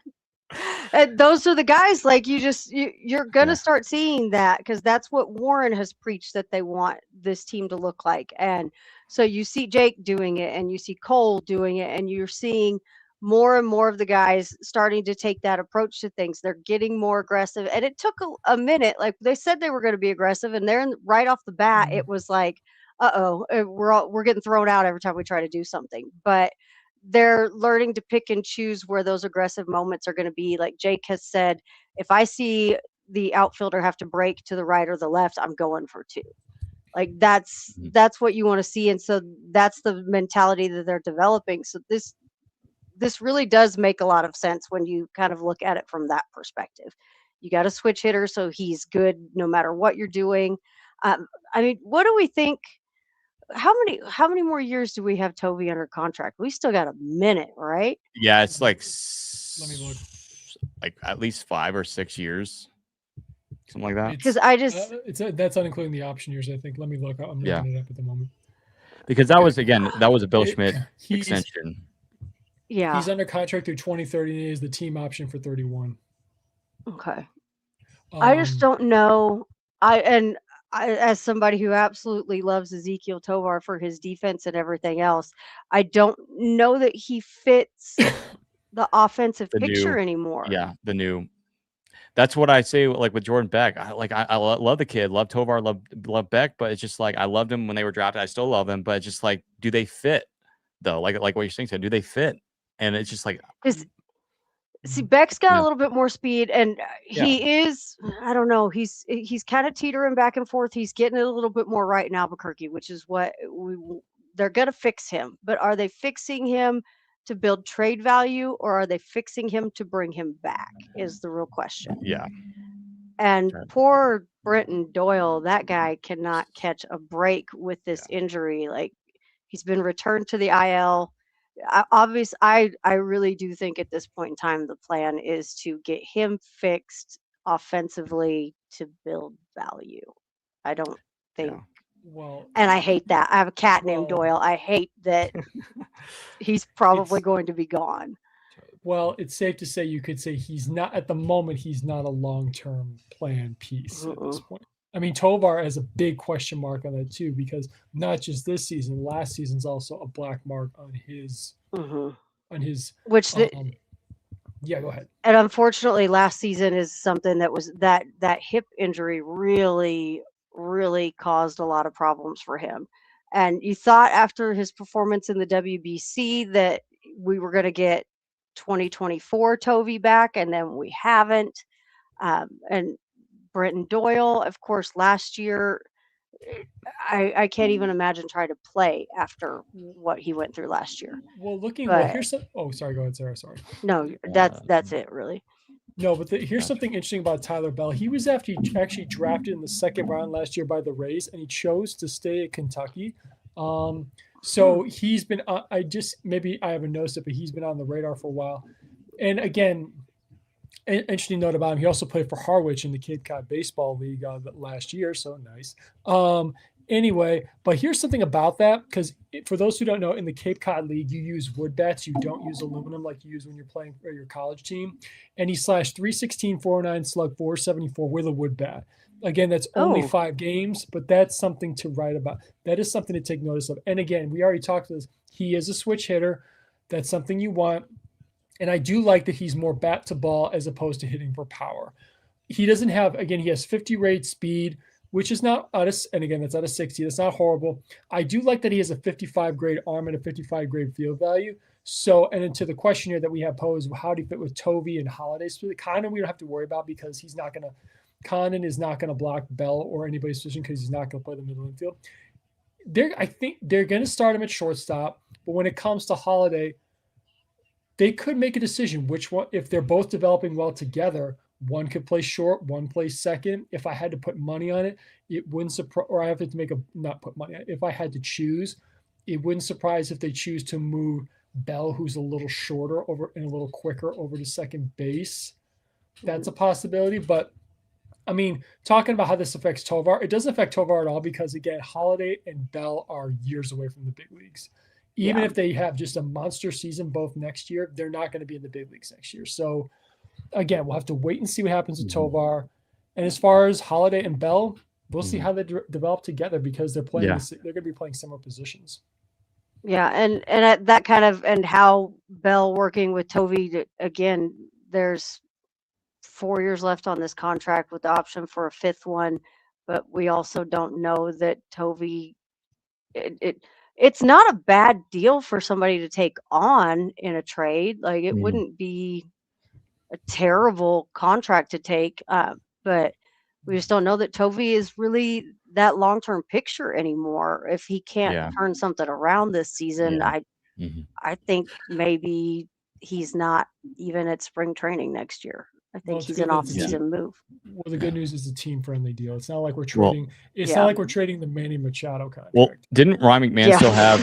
Didn't Ryan McMahon still have years on his contract, and we traded? Yeah, he had 2. He had a couple. Yeah, so I mean, it's not out of the picture. I mean, but it's like I agree with you, Sarah. It's just like you hate seeing guys like it was the issue with the previous administration. Don't get me wrong, Bill Schmidt. Like again, multiple people said that he was a great scouter, but not a good GM. He does not deserve to be in that spot. And he just gave away some extensions, and a lot of the extensions never panned out. Daniel Bard, for example, like why did we extend him when we should have traded him? I mean, he had value. It just, with Tovar, I understand the hype that when he was coming up through the Dominican Summer League and Arizona Complex League in the minor leagues, but still, we haven't seen Tovar become. He hasn't been an all-star yet. Now, again, he's had time. He has periods of time where he's been almost an all-star caliber. Like again, his defense has been great. Like I mean, he's got a Gold Glove. Yeah, you can't fault the guy defensively, but the bat has to show up with it. Yeah, and the discipline, the discipline has been bad. Like I'm sorry, but it's been pretty bad. I mean, he's still swinging at pitches that are in the other batter's box. Like what's happening here? And it goes to show you. Like somebody help him, please. Said after he got that third out the other night, I just threw a pitch in my backyard and Tovar swung at it, and I died. I think it was NATO, whatever his name is. Yeah, I love that guy. It's not far off. Like that's kind of what it looks like right now, and I mean, he just. That's something that you would think throughout the season. Like we've had little glimpses of it getting better, and then it just goes away again. Yeah, like the first few weeks of Tovar this year were incredible. I'm like, here we go. Like under the new leadership, under the new coaching staff, Tovar is going to take off, and then it's just like he's barely hitting above 200. So I think what you're going to see, they've preached about competition for roles in this organization, that this is a competition, that this is what you're going to see. I think these guys that the coaching, the correction, the things they're being given are not carrying over, like they're not being implemented the way they want them to. Those guys are on the short list, and that's what has me. Because obviously I would love to have him around defensively, but I think he becomes a liability on offense. And if something is not translating there, he's not going to be here. And I hate to say that. Yeah. Well, it's the same thing with Kerrigan Doyle. Like, I mean, Kerrig is doing it more than what Doyle did in his rookie year. I mean, Kerrig, if Kerrig, I mean, I don't know if he's going to be in the conversation for Gold Glover, but Kerrig is going to be there. I mean, I think he's going to be a Gold Glove caliber outfielder, no question, 100%. Like, there's no question. And I also think we need to move Kerrig back down in the lineup a little bit, because this has not been fun to watch the last couple of days. And you can tell it's frustrating the heck out of him. He is so frustrated with himself. Move him down, take that pressure off. Like, there's not really a reason to have him hitting in that third hole. He was thriving where he was at. Yeah. But yeah, it's incredible. We have over 285 people in here. Welcome on in, everybody. We're about to wrap it up. Just give some final thoughts on the draft so far, and I will let you guys know that the Rockies' next pick, let me pull it up here, will be in the competitive balance round A. That's going to be for all the teams that have either one of the 10 smallest markets or revenue pools. They will receive an additional pick at the end of the first or the second round. The Rockies will get picked. Just went to the Cardinals. Okay. All right. There you go. Condon. There you go. There you go. I feel like last year a lot of Cardinals fans were upset because we took Ethan Holiday because the Cardinals were right behind us. And anyways, whatever. Yeah. Hey, I mean, he's gonna be paired with Jordan Walker, so that's gonna be a pretty good outfield. But yeah, no. Rockies will be picking number 37 behind the Phillies, who have the 36th pick in the draft. And then the nice thing about that is starting the second round is gonna start with I believe based off of record, if I'm not mistaken, Tom. So the Rockies will have the first pick in the second round. So that'll be nice. So we'll have back-to-back picks. Again, stay tuned to our social medias. We'll be posting like a snake draft. That's I know. I like that. And see, this is the rough part of the lottery. Like it's kind of fun, but at the same time, though, it really hurt us this year because again, we had the worst record last year and the highest we could get this year was 10. But again, I'm so happy with Bell. And I'm seeing some comments from people saying we didn't need a shortstop. Again, it's not about need. This is completely different. This is not like the NFL draft. Yeah, this is the best. As I commented, these guys are not going to the straight to the big leagues like the NFL. This is not based on. This is based on who the best players on the board. Mostly. Yeah, you're planning for your future with the draft. Exactly. This is not. You're not plugging immediate holes. You're planning what you want your future to look like. Oh, and Steven, just to point out, from the official start of the second round, we have the 38th. We have the first pick, the 38th pick. Yeah. So the Rockies will have the 37th and the 38th pick, and then our next one after that will be. And again, I have it right here. Let me look it for you. Yeah, is today the only? It's just the first round, correct? 4. Oh, 4. I think they're doing. I think they're doing the first 4. I'm not sure. First 4. Okay, and then oh yeah, you're right. I'm looking at it right now. Yeah. Okay. And Steven, we also have the Rockies have the first pick of the third round, the 76th pick. Perfect. So yeah. So after after we have the 37th and 38th pick, we will have the 76th pick. So I'll probably post 37 and 38, and after that we'll just post it to our story because I don't want to flood your all. Here's another funny one. We also have the first pick of the 4th round, the 104th pick. Nice. So we didn't get the we're first number 1. Yeah. There we go. Let's go. So again, people keep for those who are asking, why did the Rockies get the first overall pick because we had the worst record? That's because of the new draft rules. You can't have consecutive years. Only so many years. Here's one question to top it off for the stream. So let's just say LeBron is still available at 37. Do we want to pick him at 37? Because he's still not the pick yet. You need to now. Yeah, I mean, and then Lombard, he's still available. Lombard is still available. What is it about those two guys that nobody else is taking? There's got to be something. There's got to be something. There's a problem. Something's wrong. Yeah, maybe development there, or like there's question marks like injury history, or just like health reports. I don't know, medical. Or just like, hey, there's holes in his swing. We do not like we don't see him. It's just, I don't know. I'm curious to see what again, we don't have to worry about it, but I'm curious to see what the Rockies would have done last year, like at number 10. They would have maybe gone pitcher. I could see Bill Schmidt saying, hey, our pitching is bad, our offense is good, we'll go out get a pitcher. It's just like at number 10, okay. Take a pitcher at number 10 that we're not going to see for 5 or 6 years. That's a great idea. Yeah, I now that I think of it, I could have seen that happen, but yeah, no. Overall, any move you think would have been a boneheaded move, that's what would have happened. Yeah. Well, I'm glad that Dick Monfort's not in the chair here and making the decision with the draft, or Well, just to point out, by the way, the owner or the GM don't have the final say who gets picked. It's the director of amateur scouting. Yeah, and I think that if I'm correct, I think that's Tommy Tanis and Josh Burns both together working on this. I have to look who it is. I'm not sure if they changed it. I need to double check on that.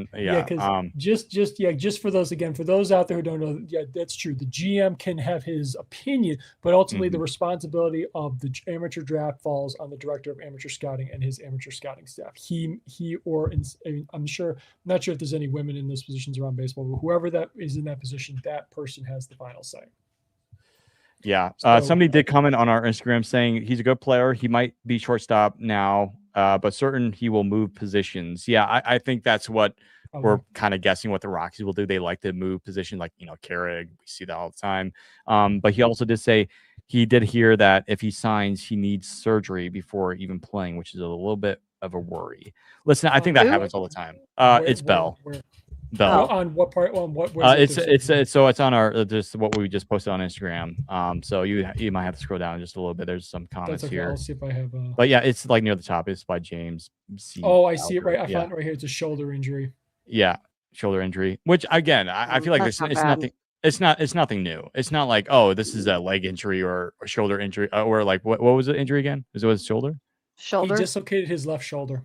Oh, okay. Yeah, I mean, I feel like it's nothing to worry about. I mean, it's just like I feel like it happens all the time. I mean, I feel like there was there's been players. It's not like when, like, for example, Trevor Story had to have Tommy John surgery, or Bryce Harper had to have Tommy John surgery. Yeah, I'm not worried about it. Again, he's still young. Only was it 21 years old?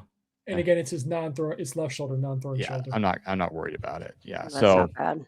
Yeah. But overall, we'll see what happens. But overall, I think this is a good pick. I mean, again, this is the first time we've seen Josh Josh and Paul work together, and really the whole front office work together. So I'm excited to see what happens with what they're going to do with the 37, 38 pick, because it's going to be back to back. I'm curious to see what they're going to do there. I would love to see if they can do like some sort of cool move. We do have Keith here in the comments. Go ahead. Hot Marlins pick Jacob Lombard. Lombard, okay. Oh, Lombard well, he's off the board now. then. He's off the board. Now he's off the board for you. Yeah, again, number 5, and now he's off the board. Wow. Okay. It happens. It happens. Yeah. He says, I know Tovar sealed one last night, but overall his glove is still worth working on his back, especially at his age. Yeah, I mean, he does have a point, like 24 years of age. Don't disagree. Yeah. It's just, I think we all absolutely agree with that. It's just that they've been working with him, and we're not seeing any. It doesn't seem like it's being implemented, and there's no results coming in. So that's where the really big concern comes in, is what else can they do, or what else do they need to do to get those results before giving up on him. I'm trying to remember. This was, I think it might have been on Foul Territory, but this was like a year or two ago, and somebody asked, like some baseball executive was asked, do the Rockies, like, would you, like, if you were to make a trade, like for the Rockies, whatever, like, do you see any sort of value on the Rockies? And by the way, this is when like Doyle and was having that great year with Nolan Jones and everything, and Tovar was, actually doing okay. He said maybe one player, and that would be like one player on the Rockies. That's it. I'm like, that's pretty bad. Like the Rockies, it's been an issue. And again, minus some players have squeaked their way in there, but still, like, again, I mentioned this before, like this was about a month ago when we were asked, I think somebody asked us who the Rockies should target in the draft. And I said that, they should, before thinking about that, they need to fix their philosophy. Like they need to fix that completely, because it's just like, we were promised Brendan Rodgers when we drafted him, he would be a superstar infielder. And he only won one Gold Glove. That's it. Not even an All-Star nomination. Didn't really have an All-Star season. Yeah, he had moments. He had these games to where he had that 3-homer game against Miami. But just like we never saw that. Ryan McMahon, we were promised that he was going to be the filler for Nolan Arenado. And yeah, he was an All-Star. But Ryan McMahon, I'm sorry, but it's just like, look what he's doing in New York. He's pretty much doing worse in New York than he is in Colorado. And I know he's playing away from Coors Field, but it's just like, it's so hard for me to see Yankees fans just rip him to shreds all the time. I'm like, I feel bad for Ryan specifically, because I mean, people think that we're mean. That's a hard environment. I mean, that's a hard environment to go to. Again, he set up for the short portion, right? But I'm sorry. I like I said, when we traded him, I wish him all the best with that fan base. I really do. Because again, even not just that fan base, but in New York, it's tough to make it regardless. So, tip of the cap there and salute to you. But, I think going back to Steven's point with we were promised this, I think it's not so much broken promises. It's just a testament to really how hard being a pro baseball player is. It's really that difficult, whether it's getting through the minors to make the big leagues, or getting to the big leagues and staying there is another whole animal, because it's all about the best. And unfortunately, whether you're out because of injury or you just don't produce, there's plenty of guys right behind you that'll just replace you. I'm sorry, but that's just the testament of how tough it is. So. Yeah. Speaking of that, did you guys see that graphic when they posted Cole Carrick's OPS the other night? Yes, I did. And Sean Bouchard popped up on there, and I was like, "Oh, don't do me like that." Sarah's like, "Don't do me like that." I was sitting there watching it, and I was like, "Bro, why? Why would you do that? Can you imagine what he would have been without the injuries? Because he just had it. Just felt like every single time. But he was another one. He came up so hot. And then the injury bug bit him, and then you just couldn't ever get that guy back. And it's like we're seeing that now. That Tovar, we're seeing that with Tovar right now. The injury bug got him last year, and now look at him. Doyle, the injury last year, the personal situation aside, because that's a whole different world. But the injury bug, and this year too with him, he's hurt again. Like. Is it our training staff? Like, do we need to turn those guys over? Maybe. We got the new facility. Yeah. Well, I mean, I also want to put a little bit on the player for a couple of reasons. Sometimes just out of nowhere, your body can just break down. It happens to, I mean, even for me, I mean, I'm not trying to compare myself to pro athletes here, but some parts of my body are breaking down. I'm not as young as I used to be. My elbows. I need Tommy John. How does that happen? I mean, my back especially is not in the shape it was 10, 15 years ago. And of course, I also have to say, it's just also player responsibility. Is that player doing everything he can behind the scenes? I mean, what is it? I'm using Skeens as an example. His warm-up routine from start to just before he throws a baseball in the bullpen is 2 hours. That's an example of, are you putting in that work to make sure you're prepared every single day to play and, of course, endure the long marathon that is a season? Because again, you're going to get knick-knack injuries. You're going to get sore. Things are going to come up, and small things can turn to big things. But are you in the training room? Are you doing extra weightlifting? Maybe an extra mile on the bike or the cardio? There's so many different things you can do. So also, when it comes to injuries, I also have to I think we need to put a great deal of it on personal responsibility of the player. And that's where, like, I get to talk about my favorite Brave, Matt Olson, baseball's current Iron Man.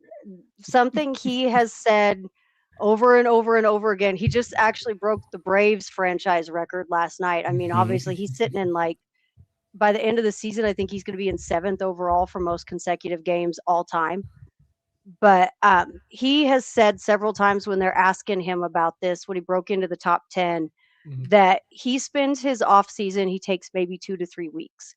And then he spends his off season trying to increase what his 100% is. So that way, because you're never at 100% during the season. So if he can increase his 100% during the off season, then that means that his 95 is some guy's 105, because that's what he's working on and you have to do that to play 162 every year. And when he was saying that, I was just like, I don't think enough guys take that idea seriously. Because look at what happened. Like, you see some crazy injuries throughout the year, and you're like, how did that happen? Yeah. Especially soft tissue injuries, like again, the hamate bone. Sometimes it comes down to as simple as being properly hydrated. I mean, Sarah, to your point, I have his season total, his baseball reference page pulled up. Since 2018, when he played 162 games, he has only had 2 seasons where he has not played every game. It was 2019, he only played 127. And then in 2021, he played 156. Every other season, he's played every single game.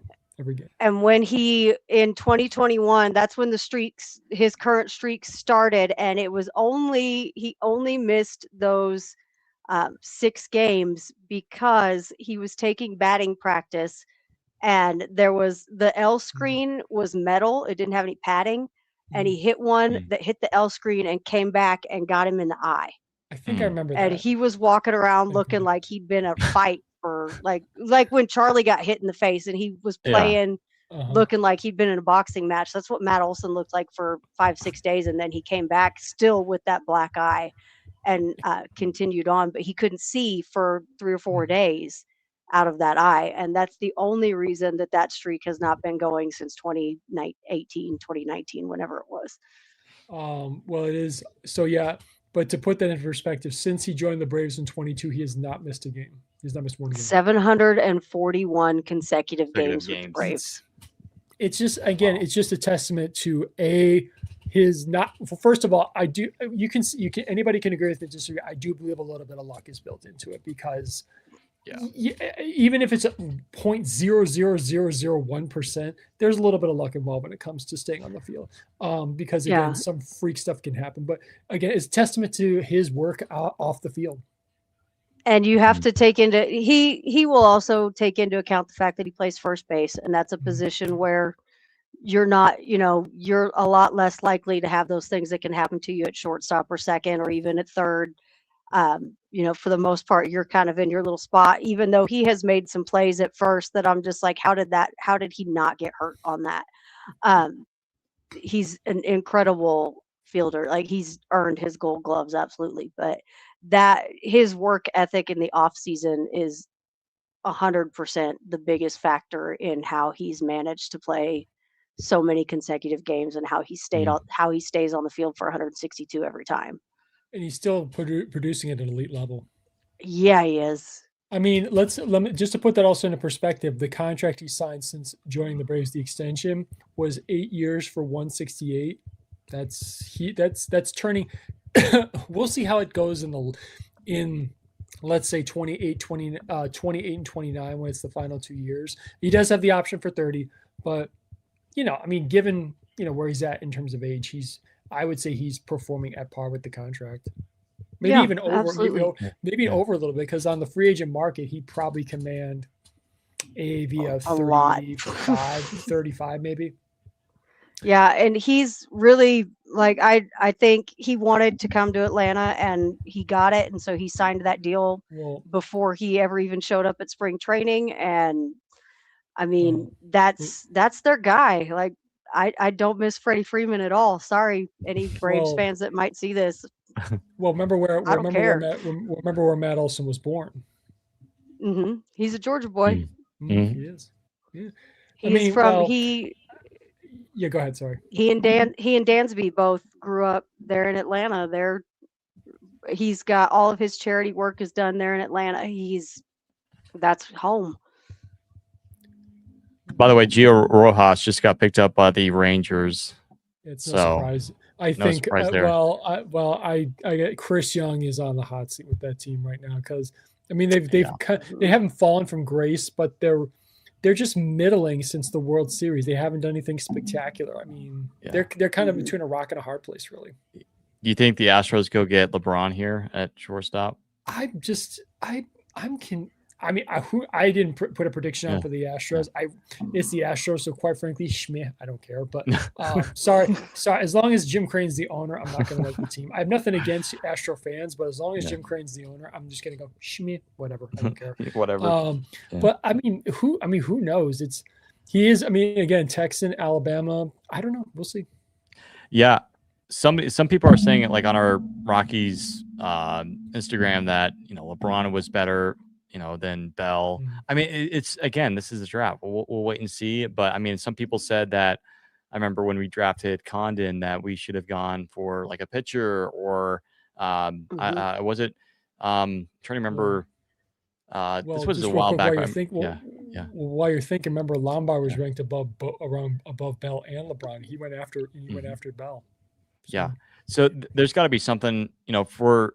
It's something that's going on with LeBron that we do not know. I mean, I'm not saying this is like a Shador thing, like this past year with the draft, but like Shador didn't get picked up until, was it the 3rd or 4th round or later? Clubhouse. Yeah. And so, I mean, listen, Shador, he's decent, but he's not, great. I actually think it was the 5th round. Yeah, he went in the 5th. They bumped him. They said, no, thank you. Everybody. That could be a situation here. I don't know. Yeah. When you hear, I mean, I don't want to get too deep into that, but when you hear people say he's a prima donna, or not to mention at his draft party, when he shows up with a briefcase full of money, you put out the image you want, my man. But when it comes to working as a professional, there's a certain image you do have to coordinate. Well, you do. And you could lump Diego Pavia into that too. Didn't even get drafted last year, which, sorry, I think that's hilarious. I mean, again, image is everything, and how you carry yourself as a person off the field does carry a certain amount of weight. And I don't know anything about LeBron as far as that goes. I don't know. I know nothing about his personality or his clubhouse demeanor or anything like that.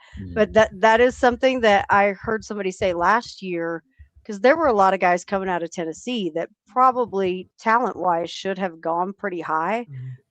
And I say this as a Vols fan, a lot of people didn't like how outrageous Tennessee was on the field. And that I think that hurt a lot of their positions in the draft, was just that image that Tennessee presents with being so loud and boisterous and everything.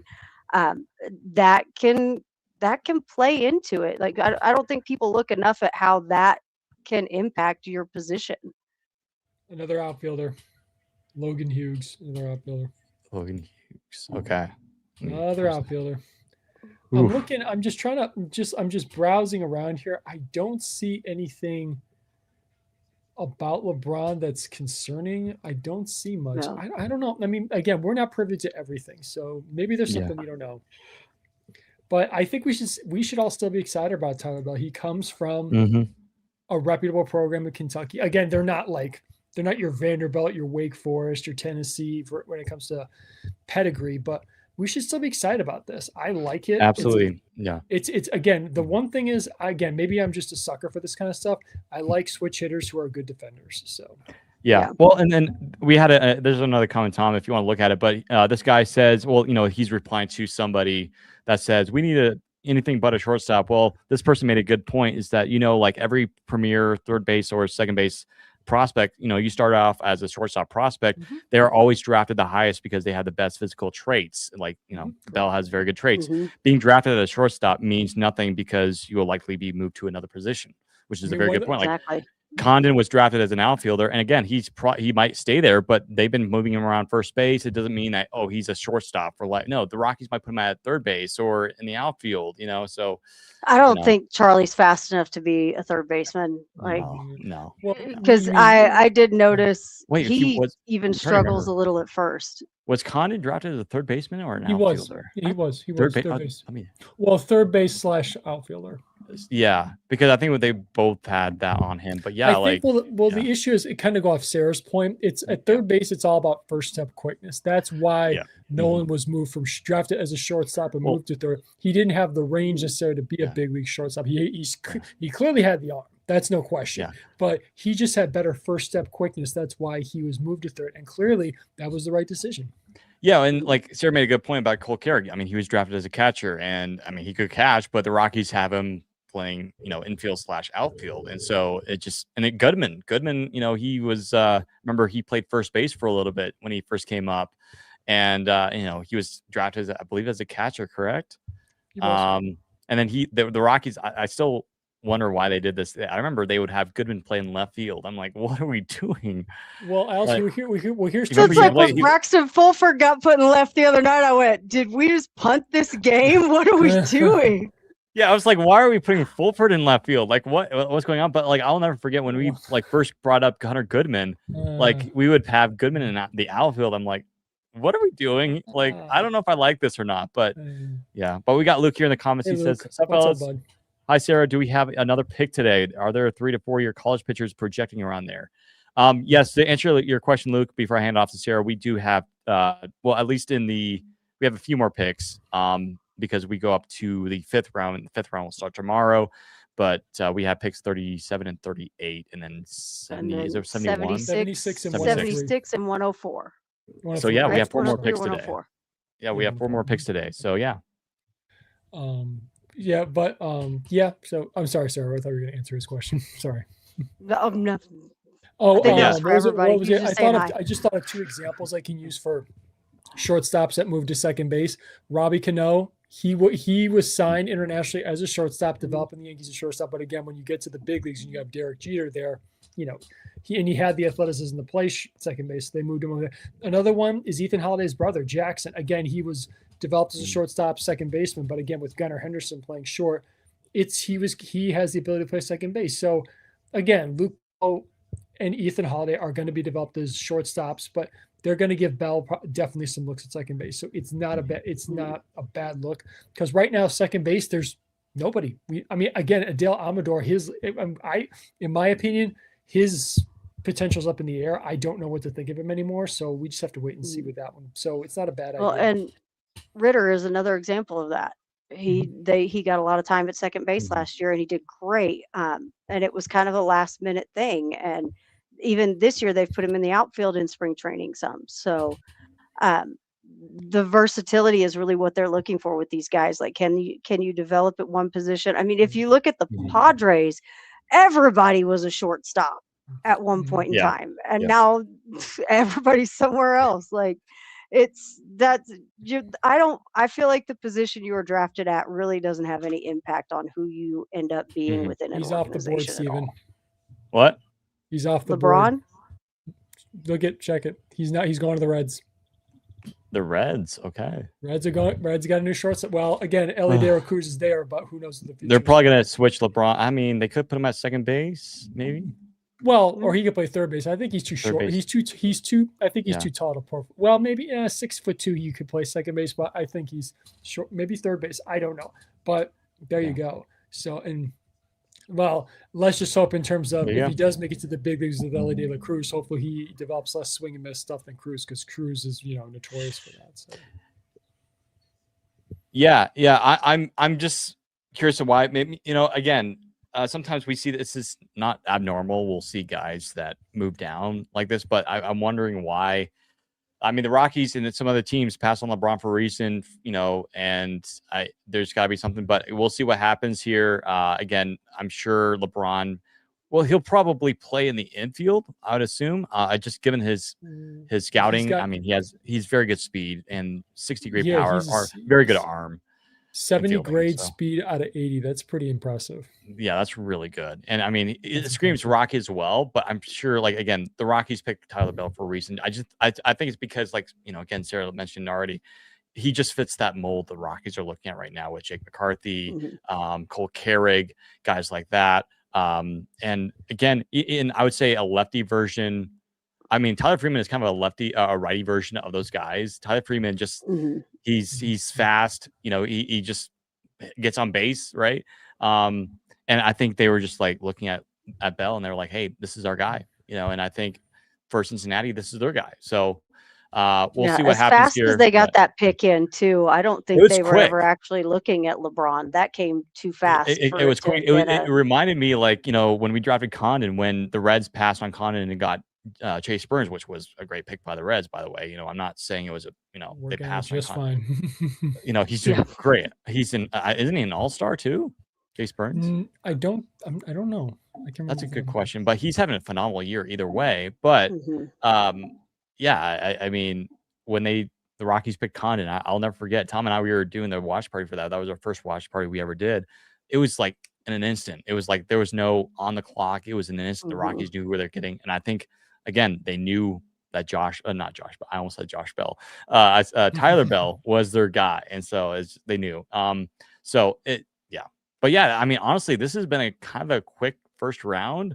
But yeah, guys, if you have any final questions before we head on out of here, I got to get some lunch and get ready for work. Let us know in the comments below, or if you would just want to talk on Instagram or Twitter or X, just let us know as well. We got over 290 people, just 10 people away from 300. If we could get to 300 before we sign off, that'd be awesome. But yeah, guys, if you have any final questions, let us know. If you want to contact us on Twitter or Instagram, just let us know as well. Our information is right below our names here on the screen for you. So yeah, I mean, we got our guy. We'll see what happens with what the Rockies do at 37 and 38, and then the other two picks at was it 76 and 104. But I'm excited to see what they're going to do. I could now see maybe they start going after pitching here. You can find some decent arms in the late first, early second round picks. We'll see what happens. They could also go like position player again. Cole Carrig was, I believe, a late second or no, he was an early second or late round first pick, if I'm not mistaken. So still some decent players out there like Cole Messina. Cole Messina was, I think I want to say a second round pick, and he's doing pretty well right now. And I believe he's in Hartford. I believe he's in Hartford right now. But anyways, if we have no further questions, that will do it for today. Thank you, everybody, for coming on in. We really appreciate you guys. We got Luke coming in here. We got Keith. We got Damien. We got Bodie in here as well. We got everybody in here. So thank you so much for coming on in. And we had a lot of fun. And we do this. We've been doing this for the last few years. We're looking forward to doing this next year. Thumbs up for the Rockies pick. We'll see what happens with the future of Tyler Bell.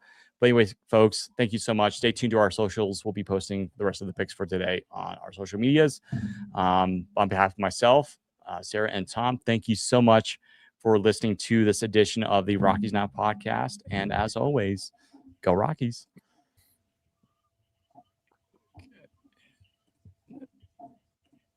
There we go. All right, perfect.